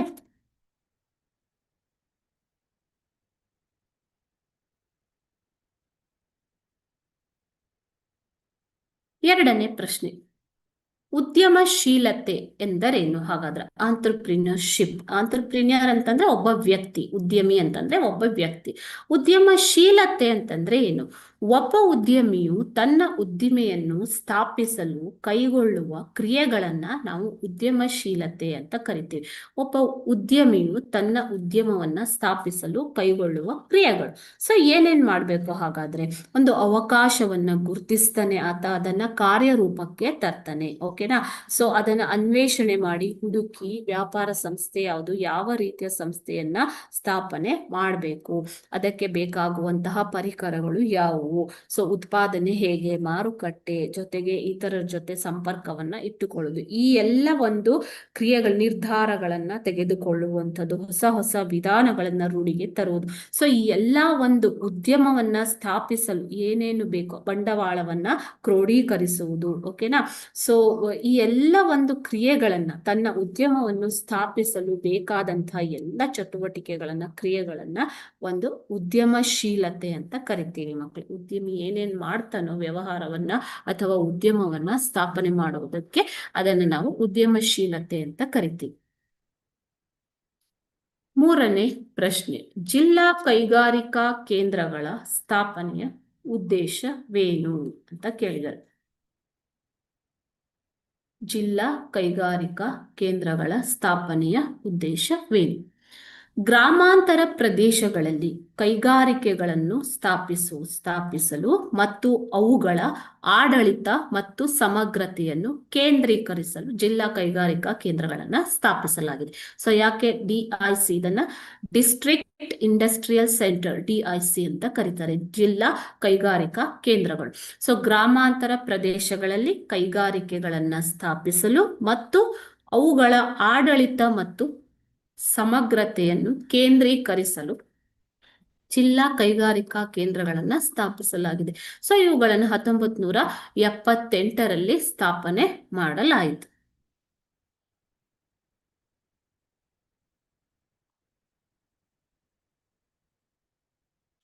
ನಾಲ್ಕನೇ ಪ್ರಶ್ನೆ, ಉದ್ಯಮಶೀಲತೆ ಅಥವಾ ಉದ್ಯಮಿಯ ಲಕ್ಷಣಗಳು ಯಾವುವು ಅಂತ ಕೇಳಿದರೆ. ಉದ್ಯಮಶೀಲತೆ ಅಥವಾ ಉದ್ಯಮಿಯ ಲಕ್ಷಣಗಳು ಯಾವುವು?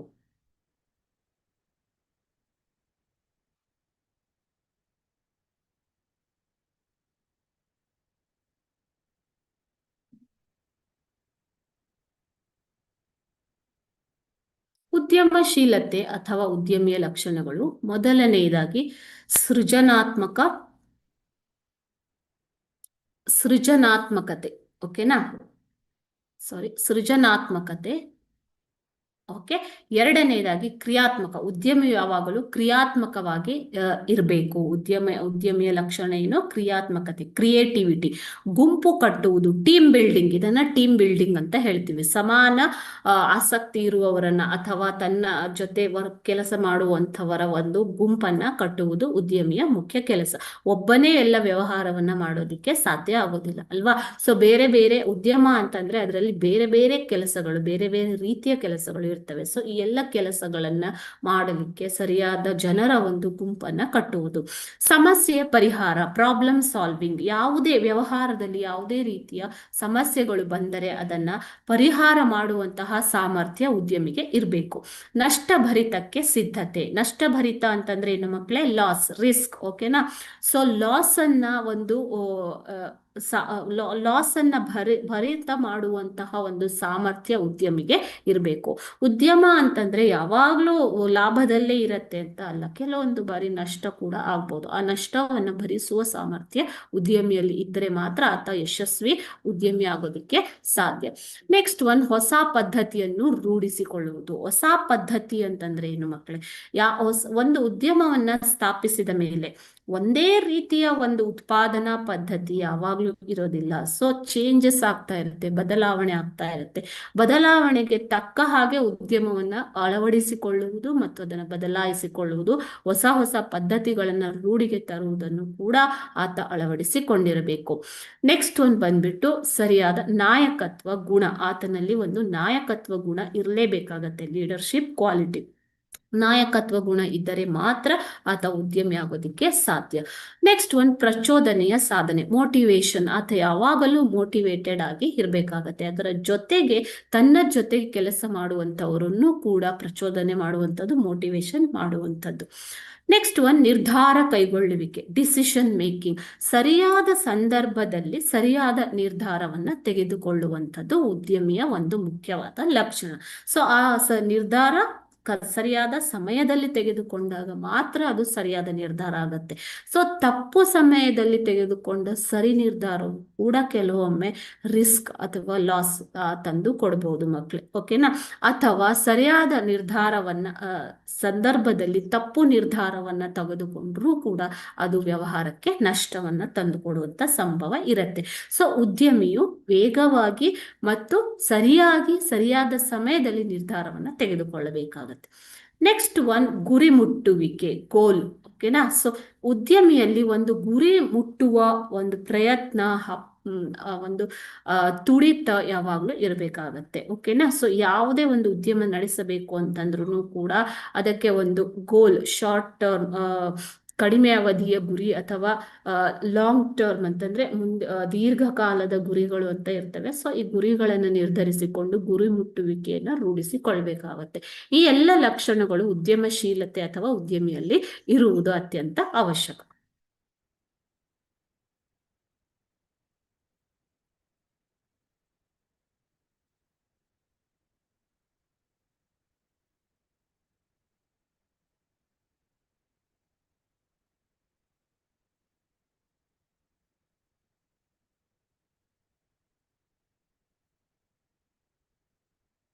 ಐದನೇ ಪ್ರಶ್ನೆ, ಉದ್ಯಮಶೀಲತೆಯು ಒಂದು ಸೃಜನಾತ್ಮಕ ಚಟುವಟಿಕೆಯಾಗಿದೆ, ಈ ಹೇಳಿಕೆಯನ್ನ ಸಮರ್ಥಿಸಿ ಅಂತ ಕೇಳಿದ್ದಾರೆ. ಉದ್ಯಮಶೀಲತೆಯು ಒಂದು ಸೃಜನಾತ್ಮಕ ಚಟುವಟಿಕೆಯಾಗಿದೆ, ಈ ಹೇಳಿಕೆಯನ್ನ ಸಮರ್ಥಿಸಿ.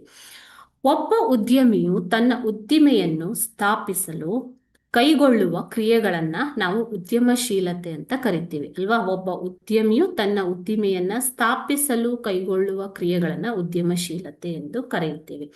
ಉದ್ಯಮಶೀಲತೆಯು ಒಂದು ಸೃಜನಾತ್ಮಕ ಚಟುವಟಿಕೆ. ಇದು ಏನೂ ಇಲ್ಲದಿದ್ದನ್ನ ಕ್ರಿಯೇಟಿವ್. ಓಕೆ? ಸೊ ಉದ್ಯಮಶೀಲತೆ ಏನೂ ಇಲ್ಲದೆ ಇರುವಂಥದ್ದನ್ನ ಏನು ಹೊಸದಾಗಿ ಸೃಜಿಸುವ ಅಥವಾ ಸೃಷ್ಟಿಸುವ ಸಾಮರ್ಥ್ಯವನ್ನ ಹೊಂದಿದೆ. ಉದ್ಯಮಶೀಲತೆ ಒಂದು ಸೃಜನಾತ್ಮಕ ಚಟುವಟಿಕೆಯಾಗಿದೆ. ಅದರ ಜೊತೆಗೆ ಇದು ಏನೂ ಇಲ್ಲದನ್ನ ಒಂದು ಏನಾದರಿಂದಾಗಿ ಹೊಸದಾಗಿ ಸೃಷ್ಟಿಸುವ ಸಾಮರ್ಥ್ಯವನ್ನ ಹೊಂದಿದೆ. ಉದ್ಯಮಶೀಲತೆಯು ಅವಕಾಶಗಳನ್ನ ಅನ್ವೇಷಿಸಿ ಹುಡುಕಿ ನಷ್ಟಗಳನ್ನ ಲೆಕ್ಕಾಚಾರ ಹಾಕಿ ಅದರಿಂದ ಲಾಭ ಪಡೆಯಲು ಸಾಹಸ ಕಾರ್ಯಗಳನ್ನ ಸ್ಥಾಪಿಸುವುದೇ ಆಗಿದೆ. ಸೊ ಯಾವುದೇ ಒಂದು ಅವಕಾಶ ಎಲ್ಲಿ ಇದೆ ಅನ್ನೋದನ್ನ ಅನ್ವೇಷಿಸುವುದು. ಉದ್ಯಮ ಸ್ಥಾಪಿಸುವುದಕ್ಕೆ ಹಲವಾರು ಅವಕಾಶಗಳು ಇರ್ತವೆ, ಆದರೆ ಸರಿಯಾದ ಅವಕಾಶವನ್ನು ಅನ್ವೇಷಿಸಿ ಅಲ್ಲಿ ಆಗಬಹುದಾದಂತಹ ನಷ್ಟಗಳನ್ನು ಲೆಕ್ಕಾಚಾರ ಹಾಕಿ ಅದರಿಂದ ಲಾಭ ಪಡೆಯಲು ಸಾಹಸ ಕಾರ್ಯಗಳನ್ನ ಸ್ಥಾಪಿಸುವುದೇ ಆ ಉದ್ಯಮಶೀಲತೆ ಆಗಿದೆ. ಅದೇ ರೀತಿ ಇದು ಕೆಲವು ಅಪರೂಪದ ಸಂಘಟನೆಗಳ ಸಂಯೋಜನೆಯಲ್ಲಿ ಉದ್ದೇಶ ಹೊಂದಿರುವ ಮತ್ತು ಸಂಘಟಿತವಾದ ಬದಲಾವಣೆಗಳಿಗಾಗಿ ಒಂದು ಅನ್ವೇಷಣೆಯನ್ನು ಕ್ರಮಬದ್ಧವಾದ ಪರಿಸರದಲ್ಲಿ ವಿಶ್ಲೇಷಿಸುವ ಕಾರ್ಯವಾಗಿದೆ. ಸೊ ಈ ಉದ್ಯಮಶೀಲತೆ ಎನ್ನುವುದು ಒಬ್ಬ ಮನುಷ್ಯನು ಯೋಜಿಸುವ ಅಂದ್ರೆ ಪ್ಲಾನ್ ಮತ್ತು ಪ್ರವರ್ತಿಸುವ ಪ್ರಮೋಷನ್ ಮಾಡುವ ಕಾರ್ಯವಾಗಿದ್ದು, ವ್ಯಾಪಾರ ಸಂಸ್ಥೆ, ಸರ್ಕಾರ, ವಿದ್ಯಾಭ್ಯಾಸ ಕ್ಷೇತ್ರ, ವಿಜ್ಞಾನ ಮತ್ತು ತಂತ್ರಜ್ಞಾನ, ಬಡತನ ನಿವಾರಣೆ ಮುಂತಾದ ಇತರ ಯಾವುದೇ ಕೆಲಸಗಳಲ್ಲೂ ಕೂಡ ಈ ಉದ್ಯಮಶೀಲತೆಯು ಕಂಡು ಬರುತ್ತದೆ. ಆದ್ದರಿಂದ ಇದೊಂದು ಸೃಜನಾತ್ಮಕ ಚಟುವಟಿಕೆ ಅಂತ ಹೇಳ್ಬೋದು.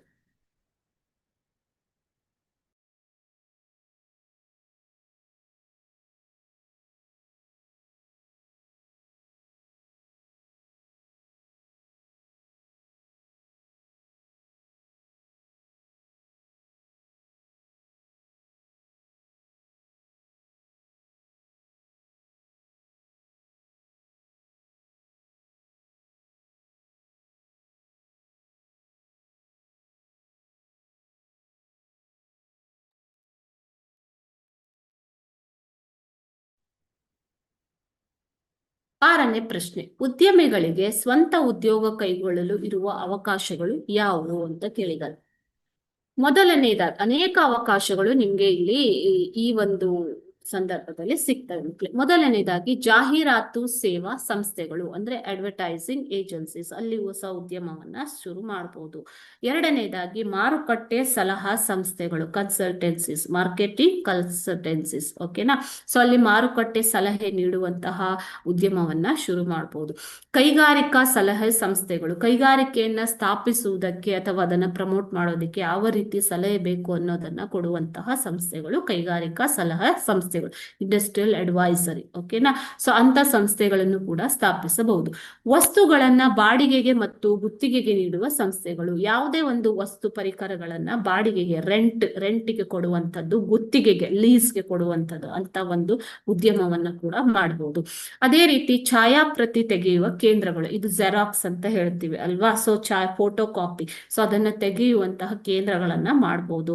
ಕೈಗಾರಿಕಾ ಸಂಶೋಧನೆ ಮತ್ತು ಅಭಿವೃದ್ಧಿ ಪ್ರಯೋಗಾಲಯಗಳನ್ನ ತೆರೀಬಹುದು. ಅಂತಂದ್ರೆ ಇಂಡಸ್ಟ್ರಿಯಲ್ ರಿಸರ್ಚ್ ಮತ್ತು ಡೆವಲಪ್ಮೆಂಟ್, ಓಕೆನಾ. ಬೇರೆ ಬೇರೆ ರೀತಿಯ ಹೊಸ ಹೊಸ ಸಂಶೋಧನೆಗಳು ನಡೀತಾ ಇರ್ತವೆ, ಅಭಿವೃದ್ಧಿಗಳು ನಡೀತಾ ಇರ್ತವೆ. ಅದಕ್ಕೆ ಪ್ರಯೋಗಾಲಯಗಳ ಅವಶ್ಯಕತೆ ಇರುತ್ತೆ. ಅಂತ ಪ್ರಯೋಗಾಲಯಗಳನ್ನ ಲ್ಯಾಬ್ಗಳನ್ನ ತೆಗೆಯಬಹುದು, ಶುರು ಮಾಡುವಂತ ಸಂಸ್ಥೆ ಉದ್ಯಮವನ್ನ ಮಾಡಬಹುದು. ಕೈಗಾರಿಕಾ ವಸ್ತು ಪ್ರಯೋಗಾಲಯಗಳನ್ನ ಮಾಡಬಹುದು, ಕೈಗಾರಿಕೆಗಳಿಗೆ ಬೇಕಾದಂತಹ ವಸ್ತುಗಳ ಪ್ರಯೋಗಾಲಯವನ್ನ ಕೂಡ ಮಾಡಬಹುದು.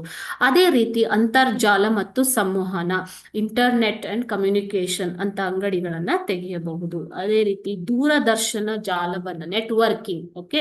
ಸೊ ಟಿವಿ ನೆಟ್ವರ್ಕ್ ಆ ಕೇಂದ್ರಗಳನ್ನ ಕೂಡ, ಸೇವಾ ಕ್ಷೇತ್ರಗಳನ್ನ ತೆರೆಯಬಹುದು.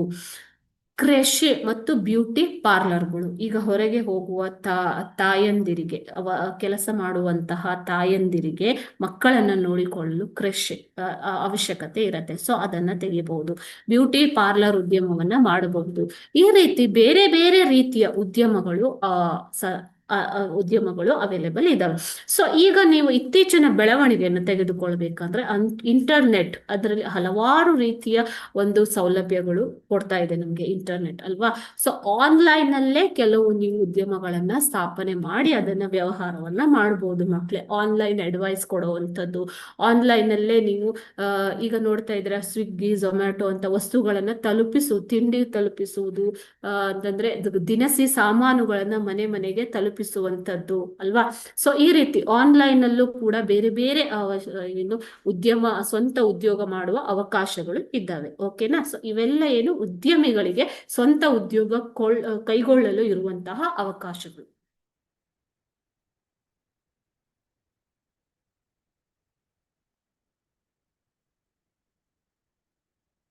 ಏಳನೇ ಪ್ರಶ್ನೆ, ಸ್ವಯಂ ಉದ್ಯೋಗಕ್ಕೆ ಸಾಲ ನೀಡುವ ಸಂಸ್ಥೆಗಳು ಯಾವುವು ಅಂತ ಕೇಳಿದ್ದಾರೆ. ಸ್ವಯಂ ಉದ್ಯೋಗಕ್ಕೆ ಸಾಲ ನೀಡುವುದಕ್ಕೆ ಭಾರತದ ಕೈಗಾರಿಕಾ ಅಭಿವೃದ್ಧಿ ಬ್ಯಾಂಕ್ ಇದೆ, industrial development bank of India. ಇದು ಕೈಗಾರಿಕೆಗಳ ಅಭಿವೃದ್ಧಿಗೆ ಸಾಲವನ್ನ ನೀಡುತ್ತೆ. ಎರಡನೆಯದಾಗಿ ಕೃಷಿ ಮತ್ತು ಗ್ರಾಮೀಣ ಅಭಿವೃದ್ಧಿ ರಾಷ್ಟ್ರೀಯ bank, NABARD. Okay, national agricultural bank and rural development. Okay, so ಇದು ಕೃಷಿ ಮತ್ತು ಗ್ರಾಮೀಣ ಅಭಿವೃದ್ಧಿ ಬ್ಯಾಂಕ್ ಅಂತ ಕರೀತಾರೆ. ಇದು ಕೃಷಿ ಕ್ಷೇತ್ರಕ್ಕೆ, ಗ್ರಾಮೀಣ ಅಭಿವೃದ್ಧಿಗೆ ಬೇಕಾದಂತಹ ಸಾಲವನ್ನ ನೀಡುತ್ತೆ.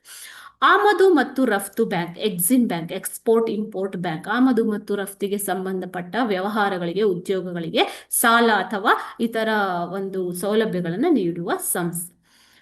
ಭಾರತೀಯ ಸಣ್ಣ ಕೈಗಾರಿಕಾ ಅಭಿವೃದ್ಧಿ bank, SIDB, small industrial development bank of India ಅಂತ ಹೇಳ್ತೀವಿ. ಇವು ಸಣ್ಣ ಕೈಗಾರಿಕೆಗಳನ್ನ ಸ್ಥಾಪಿಸುವುದಕ್ಕೆ ಸಾಲವನ್ನ, ಅವುಗಳ ಅಭಿವೃದ್ಧಿಯು ಕೂಡ ನೀಡ್ತವೆ.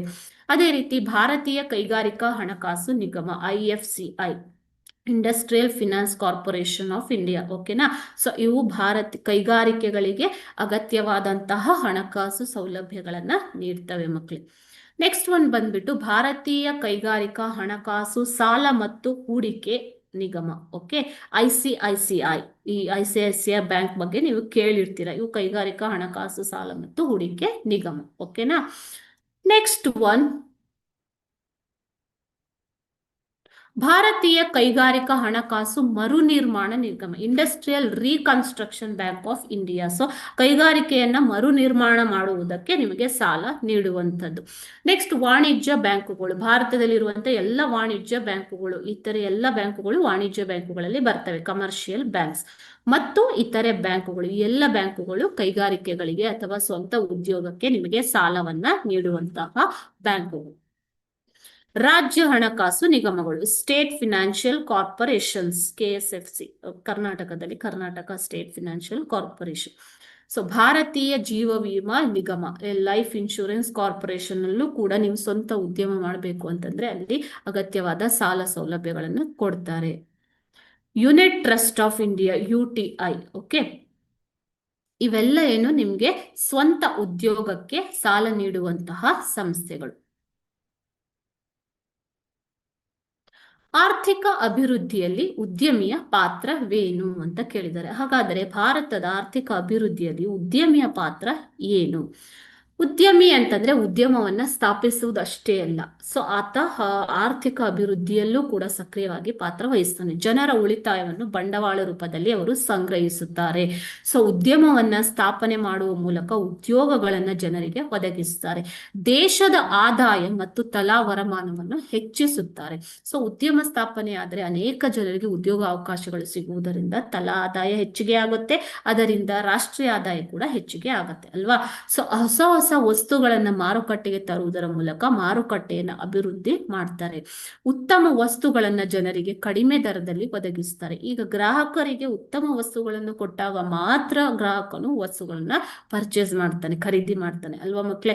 ಸೊ ಅನೇಕ ಉದ್ಯಮಿಗಳು ಇರುವುದರಿಂದ ಅವರಲ್ಲೇ ಒಂದು ಸ್ಪರ್ಧಾ ಮನೋಭಾವ ಇರುತ್ತೆ. ಇದರಿಂದ ಉತ್ತಮ ವಸ್ತುಗಳನ್ನು ಕೊಡೋದಿಕ್ಕೆ ಪ್ರಯತ್ನ ಮಾಡ್ತಾರೆ. ಇದರಿಂದಾಗಿ ಗ್ರಾಹಕರಿಗೆ ಉತ್ತಮ ವಸ್ತುಗಳು ಕಡಿಮೆ ದರದಲ್ಲಿ ಸಿಗ್ತಾ ಇವೆ. ಸೊ ಅನೇಕ ಉತ್ಪನ್ನಗಳು ಜನರ ಜೀವನ ಮಟ್ಟವನ್ನು ಉತ್ತಮಗೊಳಿಸ್ತಾ ಇದ್ದಾವೆ ಅಲ್ವಾ. ಸೊ ಮುಂಚೆ ಎಷ್ಟು ಕೆಲಸ ಇತ್ತು ಜನರಿಗೆ, ಇವಾಗ ಕೆಲಸಗಳು ಕಡಿಮೆ ಆಗಿರುವುದು, ಶ್ರಮ ಕಡಿಮೆ ಆಗಿರುವುದು, ಅನೇಕ ಸೌಲಭ್ಯಗಳು ಬಂದಿರುವುದರಿಂದ ನೀವು ವಾಹನಗಳನ್ನ ಇರ್ಬೋದು ಅಥವಾ ಕೆಲಸ ಮಾಡಲು ಉಪಯೋಗಿಸುವಂತ ಯಂತ್ರೋಪಕರಣಗಳು ಇರ್ಬೋದು, ಇವೆಲ್ಲ ಜನರ ಜೀವನ ಮಟ್ಟವನ್ನ ಉತ್ತಮಗೊಳಿಸುವಲ್ಲಿ ಸಹಾಯಕವಾಗಿವೆ. ಉದ್ಯಮಿಗಳು ಇವೆಲ್ಲವುದರ ಮೂಲಕ ಉತ್ತಮ ಜೀವನ ಮಟ್ಟ ಸುಧಾರಣೆಯಲ್ಲಿ ಪಾತ್ರ ವಹಿಸ್ತಾ ಇದ್ದಾರೆ. ಕೈಗಾರಿಕೆಗಳನ್ನು ಉದ್ಯಮಿಗಳು ಅಭಿವೃದ್ಧಿ ಪಡಿಸ್ತಾರೆ. ಕೈಗಾರಿಕೆಗಳ ಅಭಿವೃದ್ಧಿಯಿಂದ ದೇಶದ ಅಭಿವೃದ್ಧಿ ಕೂಡ ಸಾಧ್ಯ ಆಗತ್ತೆ. ಸಮಾಜದ ಏಳಿಗೆಗೆ ಉದ್ಯಮಿಗಳು ಸಹಾಯ ಮಾಡ್ತಾ ಇದ್ದಾರೆ. ಓಕೆನಾ. ಸೊ ದೇಶದ ಒಂದು ಹೊಸ ಹೊಸ ವಸ್ತುಗಳನ್ನು ದೇಶದಿಂದ ಬೇರೆ ದೇಶಕ್ಕೆ ರಫ್ತು ಮಾಡುವುದರ ಮೂಲಕ ಭಾರತದ ಅನೇಕ ವಸ್ತುಗಳಿಗೆ ವಿದೇಶಗಳಲ್ಲಿ ಬೇಡಿಕೆ ಇದೆ. ಉದಾಹರಣೆ ಸಾಫ್ಟ್ವೇರ್ ಅಲ್ವಾ. ಸೊ ಈ ರೀತಿ ಹೊಸ ಹೊಸ ವಸ್ತುಗಳನ್ನ ರಫ್ತು ಮಾಡುವುದರ ಮೂಲಕ ದೇಶದ ರಫ್ತು ವ್ಯಾಪಾರವನ್ನ ಹೆಚ್ಚಿಸುತ್ತಾರೆ. ಈ ರೀತಿ ಉದ್ಯಮಿಗಳು ಆರ್ಥಿಕ ಅಭಿವೃದ್ಧಿಯಲ್ಲಿ ಒಂದು ಮಹತ್ವದ ಪಾತ್ರವನ್ನ ವಹಿಸ್ತಾ ಇದ್ದಾರೆ. ಓಕೆನಾ. 9ನೇ ಪ್ರಶ್ನೆ, ಜಿಲ್ಲಾ ಕೈಗಾರಿಕಾ ಕೇಂದ್ರಗಳು ಒದಗಿಸುವ ಸೇವೆಗಳು ಯಾವುವು? ಸೊ ಜಿಲ್ಲಾ ಕೈಗಾರಿಕಾ ಕೇಂದ್ರಗಳನ್ನ 1978ರಲ್ಲಿ ಸ್ಥಾಪಿಸಲಾಗಿದೆ, ಗ್ರಾಮೀಣ ಪ್ರದೇಶದ ಕೈಗಾರಿಕೆಗಳ ಅಭಿವೃದ್ಧಿಗಾಗಿ ಅಂತ ಓದಬಹುದು. ಸೊ ಅವರು ಒದಗಿಸುವ ಇತರ ಸೇವೆಗಳು ಯಾವುವು? ಮೊದಲನೇದಾಗಿ, ಉದ್ಯಮಿ ಸ್ಥಾಪಿಸಲು ಮೊದಲು ಸಿದ್ಧಪಡಿಸಬೇಕಾದ ಯೋಜನೆ. ಈಗ ಉದ್ಯಮವನ್ನ ನೀವು ಸ್ಥಾಪಿಸಬೇಕು ಅಂತಂದ್ರೆ ಅದಕ್ಕೆ ಒಂದು ಪ್ಲಾನಿಂಗ್, ಪ್ರಾಜೆಕ್ಟ್ ರಿಪೋರ್ಟ್ ಮಾಡಬೇಕಾಗತ್ತೆ. ಸೊ ಅದನ್ನ ಸಿದ್ಧಪಡಿಸಲು ಯೋಜನಾ ವರದಿ ಅಂತ ಕರಿತೀವಿ, ಅದನ್ನ ಸಿದ್ಧಪಡಿಸಲು ಜಿಲ್ಲಾ ಕೈಗಾರಿಕಾ ಕೇಂದ್ರಗಳು ಸಹಾಯ ಮಾಡ್ತವೆ. ಹೊಸದಾಗಿ ಕೈಗಾರಿಕಾ ಪ್ರದೇಶಗಳನ್ನ ಸ್ಥಾಪನೆ ಮಾಡಲು ಕೂಡ ಜಿಲ್ಲಾ ಕೈಗಾರಿಕಾ ಕೇಂದ್ರಗಳು. ಉದ್ಯಮಿಯ ಅಭಿವೃದ್ಧಿ ಕಾರ್ಯಕ್ರಮದೆಡೆಗೆ ತರಬೇತಿಯನ್ನ ಒದಗಿಸುವುದು. ಓಕೆನಾ? ಒಂದು ಉದ್ಯಮ ಇದ್ರೆ ಅದರ ಅಭಿವೃದ್ಧಿ ಕಾರ್ಯಕ್ರಮಕ್ಕೆ ತರಬೇತಿ, ಟ್ರೈನಿಂಗ್ ಅನ್ನ ಪ್ರೊವೈಡ್ ಮಾಡುವಂಥದ್ದು. ನೆಕ್ಸ್ಟ್ ಒನ್, ಕಚ್ಚಾ ಪದಾರ್ಥಗಳು, ರಾ ಮಟೀರಿಯಲ್ಸ್. ಒಂದು ಉದ್ಯಮಕ್ಕೆ ಏನೇನು ಕಚ್ಚಾ ಪದಾರ್ಥಗಳು ಬೇಕು ಅದನ್ನ ಹಂಚಿಕೆ ಮಾಡುವಲ್ಲಿ ಕೂಡ ಒಂದು ಜಿಲ್ಲಾ ಕೈಗಾರಿಕಾ ಕೇಂದ್ರಗಳು ಸಹಾಯ ಮಾಡುತ್ತವೆ. ಹಣಕಾಸಿನ ನೆರವು, ಅಗತ್ಯವಾದಲ್ಲಿ ಹಣಕಾಸಿನ ನೆರವನ್ನು ಕೂಡ ನೀಡುತ್ತವೆ ಜಿಲ್ಲಾ ಕೈಗಾರಿಕಾ ಕೇಂದ್ರಗಳು. ಕೇಂದ್ರ ಸರ್ಕಾರದ ವ್ಯವಸ್ಥೆಯ ಅಡಿಯಲ್ಲಿ ಬರುವಂತಹ ಮಾರುಕಟ್ಟೆ ಸಹಾಯವನ್ನು ಕೂಡ ಈ ಒಂದು ಜಿಲ್ಲಾ ಕೈಗಾರಿಕಾ ಕೇಂದ್ರಗಳು ನೀಡುತ್ತವೆ. ಯಾವ ರೀತಿ ಅಂತಂದ್ರೆ, ವಸ್ತು ಪ್ರದರ್ಶನ, ವ್ಯಾಪಾರಿ ಮೇಳಗಳಲ್ಲಿ ಮತ್ತು ಕೊಳ್ಳುವವರು ಮತ್ತು ಮಾರುವವರ ನಡುವೆ ಸಂಪರ್ಕವನ್ನ ಒದಗಿಸುವಂಥದ್ದು. ಉದ್ದಿಮೆಯ ಆಧುನೀಕರಣದಲ್ಲಿ, ಮಾಡರ್ನೈಸೇಷನ್, ತಂತ್ರಜ್ಞಾನವನ್ನು ಅಭಿವೃದ್ಧಿಪಡಿಸಿ ಉದ್ಯಮವನ್ನು ಆಧುನೀಕರಣಗೊಳಿಸುವಲ್ಲಿ ಕೂಡ ಜಿಲ್ಲಾ ಕೈಗಾರಿಕಾ ಕೇಂದ್ರಗಳು ಸಹಾಯ ಒದಗಿಸ್ತವೆ. ಅದೇ ರೀತಿ ವಸ್ತುಗಳನ್ನ ರಫ್ತು ಮಾಡುವಲ್ಲಿ ಕೂಡ ಸಹಾಯ ಮಾಡ್ತವೆ ಜಿಲ್ಲಾ ಕೈಗಾರಿಕಾ ಕೇಂದ್ರಗಳು. ಸಾಂಪ್ರದಾಯಿಕ ವಸ್ತುಗಳು, ಕರಕುಶಲ ವಸ್ತುಗಳು ಮತ್ತು ಅದೇ ರೀತಿ ಬೇರೆ ಬೇರೆ ವಸ್ತುಗಳನ್ನ ರಫ್ತು ಮಾಡುವುದರಲ್ಲಿ ಸಹಾಯವನ್ನ ಮಾಡ್ತವೆ. ನೆಕ್ಸ್ಟ್ ಒಂದು ಬಂದ್ಬಿಟ್ಟು, ಏನಾದ್ರೂ ಮಾಡಿಫಿಕೇಶನ್, ಬದಲಾವಣೆ ಅಥವಾ ಮಾರ್ಪಾಡು ಮಾಡಿರುವ ವಸ್ತುಗಳಿಗೆ ಉತ್ತೇಜನ ಕೊಡುವುದು. ಈಗ ಒಂದು ವಸ್ತು ಅಂತ ಇದ್ರೆ ಟೆಕ್ನಾಲಜಿ ಡೆವಲಪ್ ಆದಾಗೆ ಆ ವಸ್ತುವನ್ನ ಮಾರ್ಪಾಡು ಮಾಡಬಹುದು. ಮಾಡಿಫಿಕೇಶನ್, ಅದರ ಯೂಸೇಜ್ ಅಲ್ಲಿ, ಫೀಚರ್ಸ್ ಅಲ್ಲಿ ಅಥವಾ ಅದರ ಒಂದು ಅಪಿಯರೆನ್ಸ್ ಅಲ್ಲಿ ಮಾರ್ಪಾಡು ಮಾಡಬಹುದು. ಅಂತ ಮಾರ್ಪಾಡು ಬದಲಾವಣೆ ಮಾಡಿರುವ ವಸ್ತುಗಳಿಗೂ ಉತ್ತೇಜನ ಕೊಟ್ಟು ರಾಷ್ಟ್ರೀಯ ಮಟ್ಟದಲ್ಲಿ ಪ್ರಶಸ್ತಿ ಕೊಡಲು ಈ DICಗಳು, ಜಿಲ್ಲಾ ಕೈಗಾರಿಕಾ ಕೇಂದ್ರಗಳು ಪ್ರಯತ್ನ ಪಡ್ತಾ ಇದ್ದಾವೆ. ಕರಕುಶಲ ಕೈಗಾರಿಕಾ ವಸ್ತುಗಳ ತಯಾರಿಕೆಯಲ್ಲಿ ಮಾದರಿ ವಸ್ತುಗಳ ತಯಾರಿಕೆಗೆ ಸಹಾಯ ಮಾಡುವಂಥದ್ದು. ಓಕೆನಾ?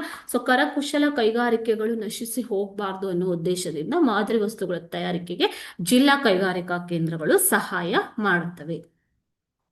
ಈ ರೀತಿಯಾಗಿ ಜಿಲ್ಲಾ ಕೈಗಾರಿಕಾ ಕೇಂದ್ರಗಳು ಉದ್ಯಮ ಸ್ಥಾಪನೆಯಲ್ಲಿ ಅಷ್ಟೇ ಅಲ್ಲದೆ ಉದ್ಯಮ ಸ್ಥಾಪನೆಗೆ ಬೇಕಾದ ಯೋಜನಾ ವರದಿಯಿಂದ ಹಿಡಿದು ಮಾರುಕಟ್ಟೆಯನ್ನ ಒದಗಿಸುವ ತನಕ ಸಹಾಯವನ್ನ, ಸೇವೆಗಳನ್ನ ಒದಗಿಸ್ತಾ ಇದೆ. ಸೊ ಇವು ಉದ್ಯಮಶೀಲತೆ ಎನ್ನುವ ಚಾಪ್ಟರ್ ಇಂದ ಬಂದಂತಹ ಪ್ರಶ್ನೋತ್ತರಗಳು. ನೆಕ್ಸ್ಟ್ ಚಾಪ್ಟರ್ 33 ಅದನ್ನ ಕಂಟಿನ್ಯೂ ಮಾಡೋಣ. ಓಕೆ.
33ನೇ ಪಾಠ ನಿಮ್ಮ ಆ, ವ್ಯವಹಾರ ಅಧ್ಯಯನದಲ್ಲಿ ಕೊನೆಯ ಪಾಠ ಮಕ್ಕಳಿದು, ಗ್ರಾಹಕ ಶಿಕ್ಷಣ ಮತ್ತು ರಕ್ಷಣೆ. ಸೊ ಇಲ್ಲಿ ಕಲಿಕಾಂಶಗಳು ಏನು ಅಂತಂದ್ರೆ, ಗ್ರಾಹಕರ ಹಕ್ಕುಗಳನ್ನ ಪಟ್ಟಿ ಮಾಡುವುದು, ಗ್ರಾಹಕರ ಶೋಷಣೆ ಆಗುವುದರ ಬಗ್ಗೆ ಜಾಗೃತಿಯನ್ನ ಮೂಡಿಸುವುದು, ವಿವರಿಸುವುದು, ಗ್ರಾಹಕ ಸಂರಕ್ಷಣಾ ಕಾಯ್ದೆಯ ಮುಖ್ಯಾಂಶಗಳು ಮತ್ತು ಅದರ ಮಹತ್ವವನ್ನು ವಿಶ್ಲೇಷಿಸುವುದು, ಗ್ರಾಹಕ ನ್ಯಾಯಾಲಯಕ್ಕೆ ದೂರು ಸಲ್ಲಿಸುವ ವಿಧಾನವನ್ನ ಅರಿಯುವುದು. ಓಕೆನಾ? ಸೊ ಇದಿಷ್ಟನ್ನು ನೀವು ಈ ಪಾಠದಲ್ಲಿ ಕಲ್ತಿದ್ದೀರಾ. ಇವಾಗ ಇದಕ್ಕೆ ಸಂಬಂಧಪಟ್ಟ ಮುಖ್ಯವಾದ ಪ್ರಶ್ನೋತ್ತರಗಳನ್ನ ನೋಡೋಣ ನಾವು. ಅದಕ್ಕೂ ಮೊದಲು ಅಂಕಗಳ ಹಂಚಿಕೆ ಯಾವ ರೀತಿ ಇರುತ್ತೆ? 2 ಅಂಕದ ಪ್ರಶ್ನೆಗಳನ್ನ ಒಂದು ಪ್ರಶ್ನೆಯನ್ನ ಕೇಳ್ತಾರೆ. ಒಟ್ಟು 1 ಪ್ರಶ್ನೆ ಬರುತ್ತೆ ನಿಮ್ಗೆ ಈ ಒಂದು ಪಾಠದಿಂದ. ಒಟ್ಟು ಮೀಸಲಾದ ಅಂಕಗಳು 2.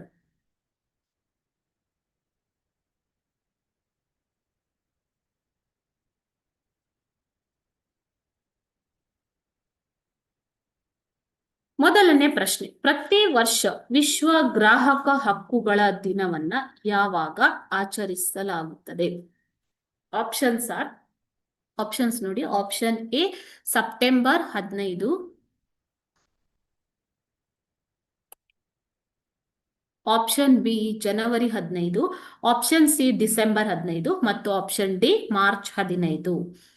ಸರಿಯಾದ ಉತ್ತರ ಬಂದ್ಬಿಟ್ಟು ಆಪ್ಷನ್ ಡಿ ಮಾರ್ಚ್ 15 ವಿಶ್ವ ಗ್ರಾಹಕರ ದಿನವನ್ನಾಗಿ ಪ್ರಪಂಚದಾದ್ಯಂತ ಆಚರಿಸಲಾಗತ್ತೆ. ಓಕೆನಾ? ಅದು ಯಾಕೆ ಅನ್ನೋದನ್ನ ನೆಕ್ಸ್ಟ್ ನಾನು ಹೇಳ್ತೀನಿ. 2ನೇ ಪ್ರಶ್ನೆ, ದೂರುಗಳ ಮೌಲ್ಯವು 1 ಕೋಟಿ ರೂಪಾಯಿಗಳಿಗಿಂತ ಕಡಿಮೆಯಾಗಿದ್ದರೆ ಈ ಆಯೋಗಕ್ಕೆ ದೂರನ್ನ ಸಲ್ಲಿಸಬೇಕು. ಓಕೆ, ಸೊ ಯಾವ್ಯಾವುದು ಆಪ್ಷನ್ ನೋಡೋಣ. ಆಪ್ಷನ್ ಎ ರಾಜ್ಯ ಗ್ರಾಹಕರ ವ್ಯಾಜ್ಯ ಪರಿಹಾರ ಯೋಗ, ಆಪ್ಷನ್ ಬಿ ರಾಷ್ಟ್ರೀಯ ಗ್ರಾಹಕರ ವ್ಯಾಜ್ಯ ಪರಿಹಾರ ಯೋಗ, ಆಪ್ಷನ್ ಸಿ ತಾಲೂಕು ಗ್ರಾಹಕರ ವ್ಯಾಜ್ಯ ಪರಿಹಾರ ಯೋಗ ಮತ್ತು ಆಪ್ಷನ್ ಡಿ ಜಿಲ್ಲಾ ಗ್ರಾಹಕರ ವ್ಯಾಜ್ಯ ಪರಿಹಾರ ಆಯೋಗ. ಓಕೆನಾ? ಪರಿಹಾರ ಆಯೋಗ.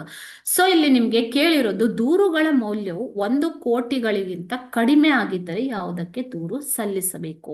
ಈ 3 ಒಂದು ಆಯೋಗಗಳನ್ನ ಸರ್ಕಾರ ಸ್ಥಾಪಿಸಿದೆ ಗ್ರಾಹಕರ ವ್ಯಾಜ್ಯಗಳನ್ನ ವ್ಯಾಜ್ಯಗಳಿಗೆ ಪರಿಹಾರ ದೊರಕಿಸಿ ಕೊಡುವುದಕ್ಕಾಗಿ. ಓಕೆನಾ? ಅದು 1ನೇದಾಗಿ ಜಿಲ್ಲಾ ಗ್ರಾಹಕರ ವ್ಯಾಜ್ಯ ಪರಿಹಾರ ಆಯೋಗ, 2ನೇದಾಗಿ ರಾಜ್ಯ ಗ್ರಾಹಕರ ವ್ಯಾಜ್ಯ ಪರಿಹಾರ ಆಯೋಗ, 3ನೇದಾಗಿ ರಾಷ್ಟ್ರೀಯ ಗ್ರಾಹಕರ ವ್ಯಾಜ್ಯ ಪರಿಹಾರ ಆಯೋಗ. ಈ ರೀತಿ 3 ಆಯೋಗಗಳನ್ನ ಸ್ಥಾಪಿಸಲಾಗಿದೆ.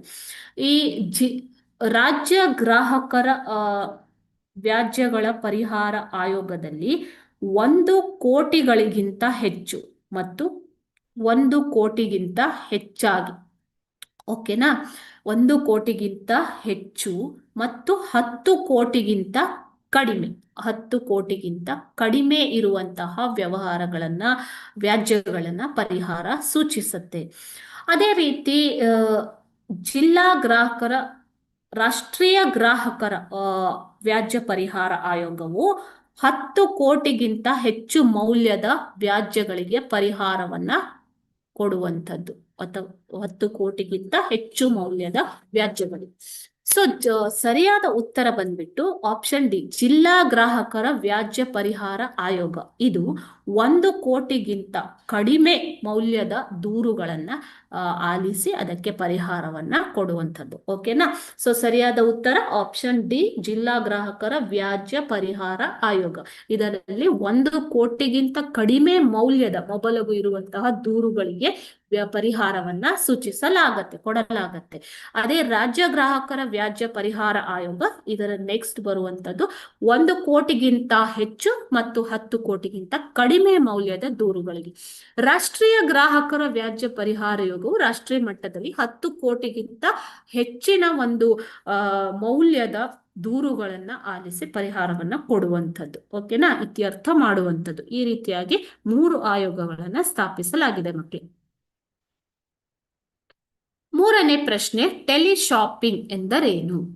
ಸೊ ಟೆಲಿಶಾಪಿಂಗ್ ನೀವೆಲ್ಲ ಮಾಡಿರ್ತೀರಾ ಅಲ್ವಾ? ಸೊ ನೋಡಿ, ಇಲ್ಲಿ ಅಮೆಝಾನ್ ಇದೆ, ಪೇಟಿಎಂ ಇದೆ, ಫ್ಲಿಪ್ಕಾರ್ಟ್ ಇದೆ, ಅದೇ ರೀತಿ ಇಬೇ, ಇವಾಗ ಅಮೆಝಾನ್ ಅಂತ ಆಗಿದೆ ಅದು. Okay, so red bus dot in ಅಲ್ಲಿ ನೀವು ಏನು ಬಸ್ನ ಸೀಟನ್ನು ಬುಕ್ ಮಾಡ್ತೀರಾ. ಈ ರೀತಿ ಆನ್ಲೈನ್ನಲ್ಲಿ ನಡೆಯುವಂಥ ಎಲ್ಲ ವ್ಯವಹಾರಗಳು, ಮಾಹಿತಿ ತಂತ್ರಜ್ಞಾನದ ಬೆಳವಣಿಗೆಯಿಂದ ಇಂದು ಮನೆಯಲ್ಲೇ ಕುಳಿತು ಅಂತರ್ಜಾಲದ ಮುಖಾಂತರ ವಸ್ತುಗಳನ್ನು ಕೊಳ್ಳುವುದನ್ನು ಟೆಲಿಶಾಪಿಂಗ್ ಅಂತ ಕರೀತಾರೆ ಮಕ್ಕಳೇ. ಒಂದೇ ವಾಕ್ಯದಲ್ಲಿ ಬರಿಬೇಕು ಅಂದ್ರೆ, ಮಾಹಿತಿ ತಂತ್ರಜ್ಞಾನದ ಬೆಳವಣಿಗೆಯಿಂದ ಮನೆಯಲ್ಲೇ ಕುಳಿತು ಅಂತರ್ಜಾಲದ ಮುಖಾಂತರ ವಸ್ತುಗಳನ್ನು ಕೊಳ್ಳುವುದು. ಸೊ ನೀವು ಪೇಮೆಂಟ್ ಕೂಡ ಆನ್ಲೈನ್ ಅಲ್ಲೇ ಮಾಡಬಹುದು. ಮನೆಗೆ ವಸ್ತು ಖರೀದಿ ಮಾಡಿದ ಮೇಲೆ ನೀವು ಹಣವನ್ನ ಪಾವತಿ ಕೂಡ ಮಾಡಬಹುದು. ಓಕೆನಾ? ಸೊ ಇದನ್ನ ಟೆಲಿಶಾಪಿಂಗ್ ಅಂತ ಕರಿತೀವಿ.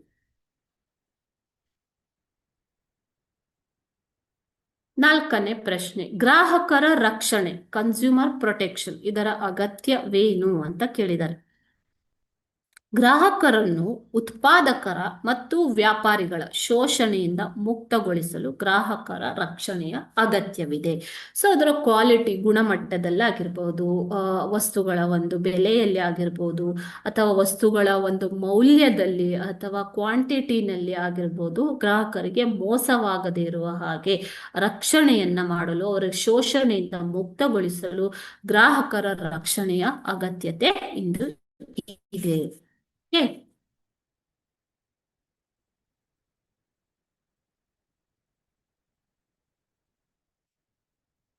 5ನೇ ಪ್ರಶ್ನೆ, ಗ್ರಾಹಕ ಸಂರಕ್ಷಣಾ ಕಾಯ್ದೆ, ಕನ್ಸ್ಯೂಮರ್ ಪ್ರೊಟೆಕ್ಷನ್ ಆಕ್ಟ್, ಇದು ಜಾರಿಗೆ ಬಂದ ವರ್ಷ ಯಾವುದು ಅಂತ ಕೇಳ್ತಾ ಇದ್ದಾರೆ. ಗ್ರಾಹಕರ ಸಂರಕ್ಷಣಾ ಕಾಯ್ದೆಯು 1986ರಲ್ಲಿ ಜಾರಿಗೆ ಬಂದಿತ್ತು.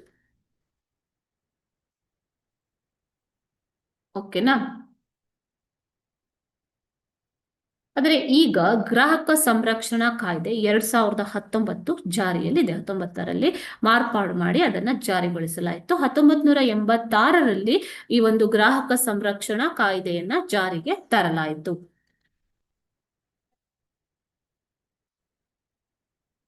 ಈ ಕಾಯ್ದೆ ಬದಲಿಗೆ ಇವಾಗ ಗ್ರಾಹಕ ಸಂರಕ್ಷಣಾ ಕಾಯ್ದೆ 2019 ಜಾರಿಗೆ ಬಂದಿದೆ ಮಕ್ಕಳೇ. ಓಕೆನಾ?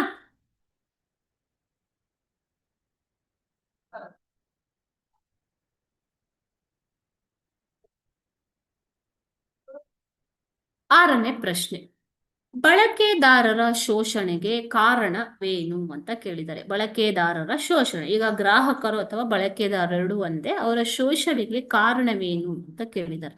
ಸೊ ಬಳಕೆದಾರರ ಶೋಷಣೆಗೆ ಕಾರಣ, ಮುಂಚೆ ಏನಾಗ್ತಾ ಇತ್ತು, ವಸ್ತುಗಳು ಉತ್ಪಾದಕರಿಂದ ನೇರವಾಗಿ ಗ್ರಾಹಕರ ಕೈಗೆ ಸಿಗ್ತಾ ಇತ್ತು.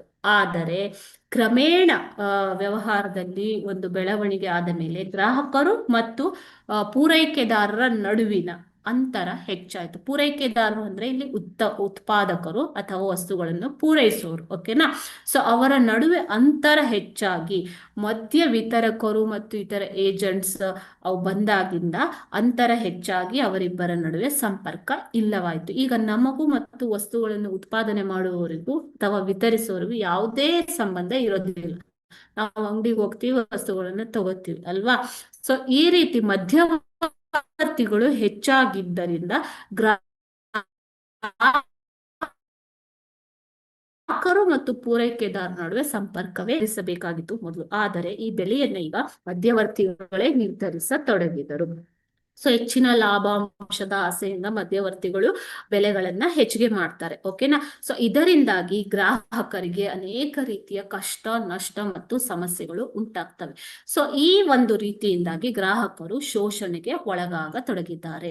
ಸೊ ಈ ಗ್ರಾಹಕರ ಶೋಷಣೆಗೆ ಕಾರಣಗಳು ಏನು ಹಾಗಾದ್ರೆ, ಉತ್ಪಾದಕರು ಮತ್ತು ಗ್ರಾಹಕರ ನಡುವೆ ಅಥವಾ ಪೂರೈಕೆದಾರರು ಮತ್ತು ಗ್ರಾಹಕರ ನಡುವೆ ಇರುವಂತಹ ಅಂತರ ಹೆಚ್ಚಾಗಿದ್ದರಿಂದ ಶೋಷಣೆಗೆ ಅವಕಾಶಗಳು ಹೆಚ್ಚಿಗೆ ಆಗಿದ್ದಾವೆ. ಓಕೆನಾ? ಸೊ ಬೆಲೆಯಲ್ಲಾಗಲಿ ಗುಣಮಟ್ಟದಲ್ಲಾಗಲಿ ಶೋಷಣೆ ಈಗ ಜಾಸ್ತಿ ಆಗಿದೆ. ಸೊ ಗ್ರಾಹಕರು ಮತ್ತು ಪೂರೈಕೆದಾರ ನಡುವೆ ಸಂಪರ್ಕವೇ ಇಲ್ಲದಂತಾಗಿ ಸಮಸ್ಯೆಗಳು ಪೂರೈಕೆದಾರರಿಗೆ ಅರ್ಥ ಆಗ್ತಾ ಇಲ್ಲ. ಸೊ ಇವು ಶೋಷಣೆಗೆ ಕಾರಣಗಳು.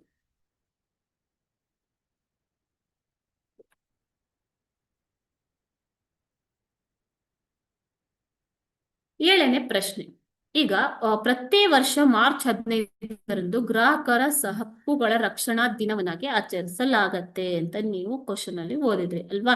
ಸೊ ಯಾಕೆ ಇದನ್ನ ಮಾರ್ಚ್ 15ರಂದೇ ಆಚರಿಸ್ತಾರೆ? ಇದು ವಿಶ್ವ ಗ್ರಾಹಕ ಆಂದೋಲನದ ಚರಿತ್ರೆಯಲ್ಲಿ ದಾಖಲಾದಂತ ದಿನ ಮಾರ್ಚ್ 15, 1962. ಓಕೆನಾ. ಅಂದು ಏನಾಗಿತ್ತು, ಅಮೆರಿಕದ ಅಧ್ಯಕ್ಷರಾಗಿದ್ದ ಜಾನ್ ಎಫ್ ಕೆನಡಿ ರವರು ಅಲ್ಲಿನ ನಾಗರಿಕರಿಗೆ ಸಂರಕ್ಷತೆಯ ಹಕ್ಕು, ಆಯ್ಕೆಯ ಹಕ್ಕು, ಮಾಹಿತಿ ಪಡೆಯುವ ಹಕ್ಕು ಮತ್ತು ಆಲಿಸುವ ಹಕ್ಕುಗಳನ್ನ ನೀಡ್ತಾರೆ. 4 ರೀತಿಯ ಹಕ್ಕುಗಳನ್ನ ಅಲ್ಲಿನ ಗ್ರಾಹಕರಿಗೆ ನೀಡ್ತಾರೆ ಮಕ್ಕಳು. ಯಾವುದಾದ್ರು ಒಂದು ಸಂರಕ್ಷತೆ ಅಥವಾ ಸುರಕ್ಷತೆಯ ಹಕ್ಕು, ಆಯ್ಕೆಯ ಹಕ್ಕು, ವಸ್ತುಗಳನ್ನ ಆಯ್ಕೆ ಮಾಡುವ ಹಕ್ಕು, ಮಾಹಿತಿ ಪಡೆಯುವ ಹಕ್ಕು ಮತ್ತು ಆಲಿಸುವ ಹಕ್ಕುಗಳನ್ನ ನೀಡಿದರು. ಈ ಕಾರಣದಿಂದಾಗಿ ಪ್ರತಿ ವರ್ಷ ಮಾರ್ಚ್ 15ರಂದು ಗ್ರಾಹಕರ ಹಕ್ಕುಗಳ ರಕ್ಷಣಾ ದಿನವನ್ನಾಗಿ ಆಚರಿಸಲಾಗತ್ತೆ. ಓಕೆನಾ.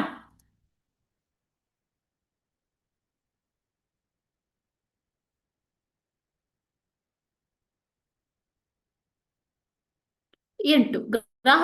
ಗ್ರಾಹಕ ಸಂರಕ್ಷಣಾ ಕಾಯ್ದೆಯ ಮುಖ್ಯ ಉದ್ದೇಶಗಳು ಯಾವುವು ಅಂತ ಕೇಳಿದ್ದಾರೆ. ಗ್ರಾಹಕರನ್ನ ಸಂರಕ್ಷಣೆ ಮಾಡುವುದು, ಅವರನ್ನ ಶೋಷಣೆಯಿಂದ ರಕ್ಷಿಸುವುದು. ಅದರ ಜೊತೆಗೆ ಇದರ ಮುಖ್ಯ ಉದ್ದೇಶ ಏನು ಅಂತಂದ್ರೆ ಸುರಕ್ಷತೆ ಮತ್ತು ಗುಣಮಟ್ಟಕ್ಕೆ ಮೊದಲನೆಯ ಆದ್ಯತೆ ನೀಡುವುದು. ಯಾವುದೇ ಒಂದು ವಸ್ತುವು ಸುರಕ್ಷಿತವಾಗಿರಬೇಕು, ಉಪಯೋಗಿಸಲು ಸುರಕ್ಷಿತವಾಗಿರಬೇಕು ಮತ್ತು ಅದರ ಅತ್ಯುತ್ತಮ ಗುಣಮಟ್ಟ ಅಥವಾ ಗ್ರಾಹಕನು ನೀಡುವ ಬೆಲೆಗೆ ತಕ್ಕ ಗುಣಮಟ್ಟ ಇರಬೇಕು ಅನ್ನುವಂಥದ್ದು. ಕ್ವಾಲಿಟಿ ಮತ್ತು ಸೇಫ್ಟಿಗೆ ಮೊದಲ ಆದ್ಯತೆಯನ್ನ ನೀಡುವುದು. ಎರಡನೇದಾಗಿ ಅಪಾಯಕಾರಿ ವಸ್ತುಗಳ ತಯಾರಿಕೆ ಹಾಗೂ ಮಾರಾಟವನ್ನ ತಪ್ಪಿಸುವುದು. ಯಾವುದೇ ರೀತಿಯಲ್ಲಿ ಗ್ರಾಹಕನಿಗೆ ಅಥವಾ ಪರಿಸರಕ್ಕೆ ಅಪಾಯಕಾರಿ ಅಂತ ಅನ್ನಿಸಿದ್ರೆ ಅಂತಹ ವಸ್ತುಗಳ ತಯಾರಿಕೆ ಹಾಗೂ ಮಾರಾಟವನ್ನ ತಪ್ಪಿಸುವುದು ಗ್ರಾಹಕ ಸಂರಕ್ಷಣಾ ಕಾಯ್ದೆಯ ಒಂದು ಉದ್ದೇಶ. ಮೂರನೇದಾಗಿ ಮಾರುಕಟ್ಟೆಯಲ್ಲಿ ನಡೆಯಬಹುದಾದ ಅನುಚಿತ ವ್ಯವಹಾರ ಪದ್ಧತಿಗಳನ್ನ ತಡೆಗಟ್ಟುವುದು. ಓಕೆ.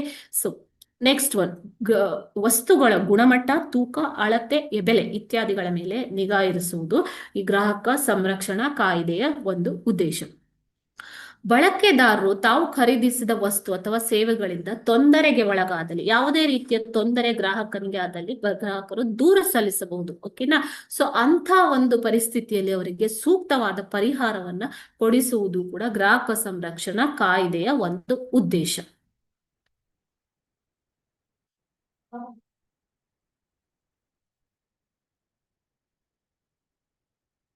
ಕೊನೆಯದಾಗಿ ಗ್ರಾಹಕರಿಗೆ ಶಿಕ್ಷಣ ನೀಡುವ ಮೂಲಕ ಜನರಲ್ಲಿ ಜಾಗೃತಿಯನ್ನ ಮೂಡಿಸುವುದು. ಈ ಎಲ್ಲ ಉದ್ದೇಶಗಳಿಂದಾಗಿ ಗ್ರಾಹಕ ಸಂರಕ್ಷಣಾ ಕಾಯ್ದೆ ಜಾರಿಗೆ ಬಂದಿದೆ. 9ನೇ ಪ್ರಶ್ನೆ, ದೂರು ಸಲ್ಲಿಸಬಹುದು ಅಂತ ಕೇಳಿದ್ರು, ಓದಿದ್ರಿ ಇವಾಗ ಅಲ್ವಾ. ಹಾಗಾದರೆ ದೂರು ಸಲ್ಲಿಸುವ ವಿಧಾನವೇನು? ಈ ದೂರನ್ನ ಸಲ್ಲಿಸಲು ಯಾವುದೇ ರೀತಿಯ ಒಂದು ಫಾರ್ಮ್ಯಾಟ್ ಇಲ್ಲ ಮಕ್ಕಳೇ. ಪ್ರಫೋರ್ಮಾ ಅಂತ ಇಲ್ಲ, ಅಪ್ಲಿಕೇಶನ್ ಫಾರ್ಮ್ ಅಂತ ಇಲ್ಲ. ನೀವೇ ಬರೆದು ದೂರನ್ನ ಸಲ್ಲಿಸಬಹುದು. ಗ್ರಾಹಕರು ತಮ್ಮ ದೂರು ಕೊಡುವವನ ಹೆಸರು, ವಿಳಾಸ ಮತ್ತು ದೂರವಾಣಿ ಸಂಖ್ಯೆಯನ್ನ ಸರಿಯಾಗಿ ನಮೂದಿಸಿ ಒಂದು ಲೆಟರ್ ಬರೆದ್ರೆ ಆಯ್ತು. ಓಕೆನಾ. ಸೊ ಅಲ್ಲಿ ಯಾರ ವಿರುದ್ಧ ದೂರು ಕೊಡ್ತಾ ಇದ್ದೀರಾ, ಯಾವ ವ್ಯಾಪಾರಿ ಅಥವಾ ಕಂಪನಿ ವಿರುದ್ಧ ದೂರು ಕೊಡಬೇಕು ಎಂಬುದನ್ನ ಸಂಪೂರ್ಣವಾಗಿ ನಮೂದಿಸಿರಬೇಕು. ಅದೇ ರೀತಿ ಯಾವ ವಸ್ತುವಿನಿಂದ ಗ್ರಾಹಕನಿಗೆ ನಷ್ಟವಾಗಿದೆ ಅಥವಾ ಮೋಸವಾಗಿದೆ ಮತ್ತು ನಷ್ಟದ ಮೊಬಲಗು ಅಂದ್ರೆ ಅಮೌಂಟ್ ಎಷ್ಟು ಎಂಬುದನ್ನ ಸರಿಯಾಗಿ ನಮೂದಿಸಿರಬೇಕಾಗತ್ತೆ. ಒಂದು ಬಿಳಿ ಹಾಳೆಯಲ್ಲಿ ನೀವು ಬರೆದು ಕಳಿಸಿದ್ರೆ ಆಯ್ತು, ಗ್ರಾಹಕ ಆಯೋಗಕ್ಕೆ ದೂರು ಸಲ್ಲಿಸೋದಕ್ಕೆ ಯಾವುದೇ ಫಾರ್ಮ್ಯಾಟ್ ಇರುವುದಿಲ್ಲ. ಅದೇ ರೀತಿ ಆನ್ಲೈನ್ ಅಲ್ಲೂ ಕೂಡ ನೀವು ದೂರನ್ನ ಸಲ್ಲಿಸಬಹುದು. ಓಕೆ. ನೆಕ್ಸ್ಟ್, ನಷ್ಟದ ಸೂಕ್ತ ಪರಿಹಾರ. ಹಾಗಾದ್ರೆ ನನಗೆ ಆಗಿರುವಂತ ಈ ನಷ್ಟಕ್ಕೆ ಸೂಕ್ತ ಪರಿಹಾರ ಎಷ್ಟು ಅಪೇಕ್ಷಿಸ್ತೀರಾ ಅನ್ನೋದನ್ನ ಅದನ್ನ ಸರಿಯಾಗಿ ನಮೂದಿಸಿರಬೇಕು. ಮತ್ತು ಅದಕ್ಕೆ ಸಂಬಂಧಪಟ್ಟಂತ ಬಾಯಿಗೆ ಬಂದಷ್ಟು ರೇಟು ಅಥವಾ ಅಮೌಂಟ್ ಅನ್ನ ಹಾಕೋದಲ್ಲ, ಅದಕ್ಕೆ ಸಂಬಂಧಪಟ್ಟ ರಸೀದಿ ಅಥವಾ ಬಿಲ್ ಅನ್ನ ಆ ಒಂದು ಪತ್ರದ ಜೊತೆ ಲಗತ್ತಿಸಿರಬೇಕು. ದೂರು ಕೊಡೋದಕ್ಕೆ ಯಾವುದೇ ಶುಲ್ಕ ಅಥವಾ ನೋಂದಣಿ ಇರುವುದಿಲ್ಲ. ಓಕೆನಾ. ಫ್ರೀಯಾಗಿ ನೀವು ದೂರನ್ನ ಸಲ್ಲಿಸಬಹುದು ಕನ್ಸ್ಯೂಮರ್ ಕೋರ್ಟ್ಗೆ, ಗ್ರಾಹಕ ನ್ಯಾಯಾಲಯಕ್ಕೆ. ಅದೇ ರೀತಿ ಇಲ್ಲಿ ನೀವು ಯಾವುದೇ ವಕೀಲರನ್ನ ನೇಮಿಸಬೇಕು, ಅವರಿಗೆ ಒಂದು ಫೀಸ್ ಕೊಡಬೇಕು ಅನ್ನೋದಿಲ್ಲ. ಯಾರೂ ಬೇಡ, ನೀವೇ ಅಂದ್ರೆ ಗ್ರಾಹಕರೇ ಅಧ್ಯಕ್ಷರ ಮುಂದೆ ತಮ್ಮ ವಾದವನ್ನ ನೇರವಾಗಿ ಮಂಡಿಸಬಹುದು. ಓಕೆನಾ. ಸೊ ಈ ರೀತಿಯಾಗಿ ಯಾವುದೇ ಒಂದು ಹೆಚ್ಚಿಗೆ ರೂಲ್ಸ್ ಅಂಡ್ ರೆಗ್ಯುಲೇಷನ್ಸ್ ಇರೋದಿಲ್ಲ. ಸೊ ಸಿಂಪಲ್ ಆಗಿ ನೀವು ದೂರನ್ನ ಸಲ್ಲಿಸಬಹುದು ಗ್ರಾಹಕ ನ್ಯಾಯಾಲಯಕ್ಕೆ. ಗ್ರಾಹಕರು ಯಾರೇ ಆಗಿದ್ರು, ಯಾರಿಗೆ ಯಾವುದೇ ವಸ್ತುವಿನಿಂದ ಸೇವೆಯಿಂದ ನಷ್ಟ ಉಂಟಾಗಿದ್ರೆ, ಮೋಸ ಉಂಟಾಗಿದ್ರೆ, ಸೊ ಅವರು ದೂರನ್ನ ಸಲ್ಲಿಸಬಹುದು ಮಕ್ಕಳೇ. ಓಕೆ. ಈ ಗ್ರಾಹಕರ ಒಂದು ಕಾಯ್ದೆಯು ಗ್ರಾಹಕರಿಗೆ ಯಾವ ಯಾವ ಹಕ್ಕುಗಳನ್ನ ನೀಡಿದೆ? ಗ್ರಾಹಕರ ಸಂರಕ್ಷಣಾ ಕಾಯ್ದೆ ನೀಡಿರುವಂತಹ ಹಕ್ಕುಗಳು ಯಾವ್ಯಾವುದು ಅಂತ ಅಂದ್ರೆ, ಈ ಕ್ವಶನ್ ನಿಮ್ಗೆ ಯಾವ್ದ್ರಲ್ಲೂ ಕೇಳಿಲ್ಲ, ಬಟ್ ಸ್ಟಿಲ್ ಓಕೆ. ಸೊ ಮಾಹಿತಿಯನ್ನ ಪಡೆಯುವ ಹಕ್ಕು, ಯಾವ ಯಾವ ಹಕ್ಕುಗಳನ್ನ ನಿಮ್ಗೆ ಅಲ್ಲಿ ಜಾನ್ ಎಫ್ ಕೆನಡಿ ಅವರು ನೀಡಿದರೋ ಆ ಹಕ್ಕುಗಳನ್ನ ಇಲ್ಲಿ ಅಳವಡಿಸಿಕೊಳ್ಳಲಾಗಿದೆ. ವಸ್ತುವಿನ ಬಗ್ಗೆ ಮಾಹಿತಿಯನ್ನ ಪಡೆಯುವ ಹಕ್ಕು ಗ್ರಾಹಕನಿಗೆ ಇದೆ. ಸೊ ಯಾವ ವಸ್ತುಗಳನ್ನ ನೀವು ಕೊಳ್ತಾ ಇದ್ದೀರಾ, ಸೊ ಅದರ ಬಗ್ಗೆ ಕಂಪ್ಲೀಟ್ ಡೀಟೇಲ್ಸ್ ಮಾಹಿತಿಯನ್ನ ಪಡೆಯುವಂತಹ ಹಕ್ಕು ಇದೆ. ಓಕೆನಾ? ಅದೇ ರೀತಿ ವಸ್ತುಗಳನ್ನ ಆಯ್ಕೆ ಮಾಡುವ ಹಕ್ಕು ಕೂಡ ನಮ್ಗೆ ಗ್ರಾಹಕ ಸಂರಕ್ಷಣಾ ಕಾಯ್ದೆಯು ಕೊಟ್ಟಿದೆ. ಅಂತಂದ್ರೆ ಯಾವ ವಸ್ತುವನ್ನ ನೀವು ಆರಿಸಬೇಕು, ನಿಮ್ಗೆ ಅನೇಕ ವಸ್ತುಗಳು ಮಾರುಕಟ್ಟೆಯಲ್ಲಿ ಲಭ್ಯ ಇರ್ತವೆ, ನೀವು ಯಾವುದನ್ನು ಬೇಕಾದರೂ ಆರಿಸಿಕೊಳ್ಳಬಹುದು.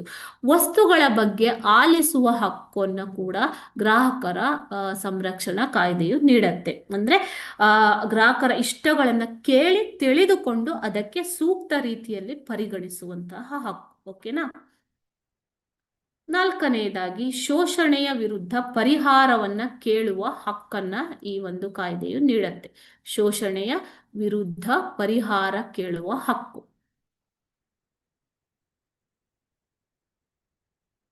ಓಕೆ.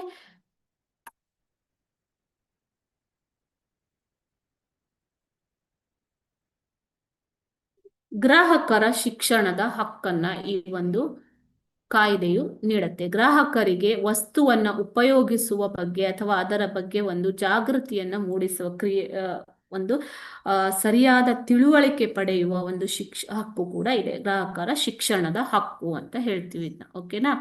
ಸೊ ನೆಕ್ಸ್ಟ್ ಒಂದು ಬಂದ್ಬಿಟ್ಟು ವಂಚನೆ ಅಥವಾ ಮೋಸದ ವಿರುದ್ಧದ ಹಕ್ಕು.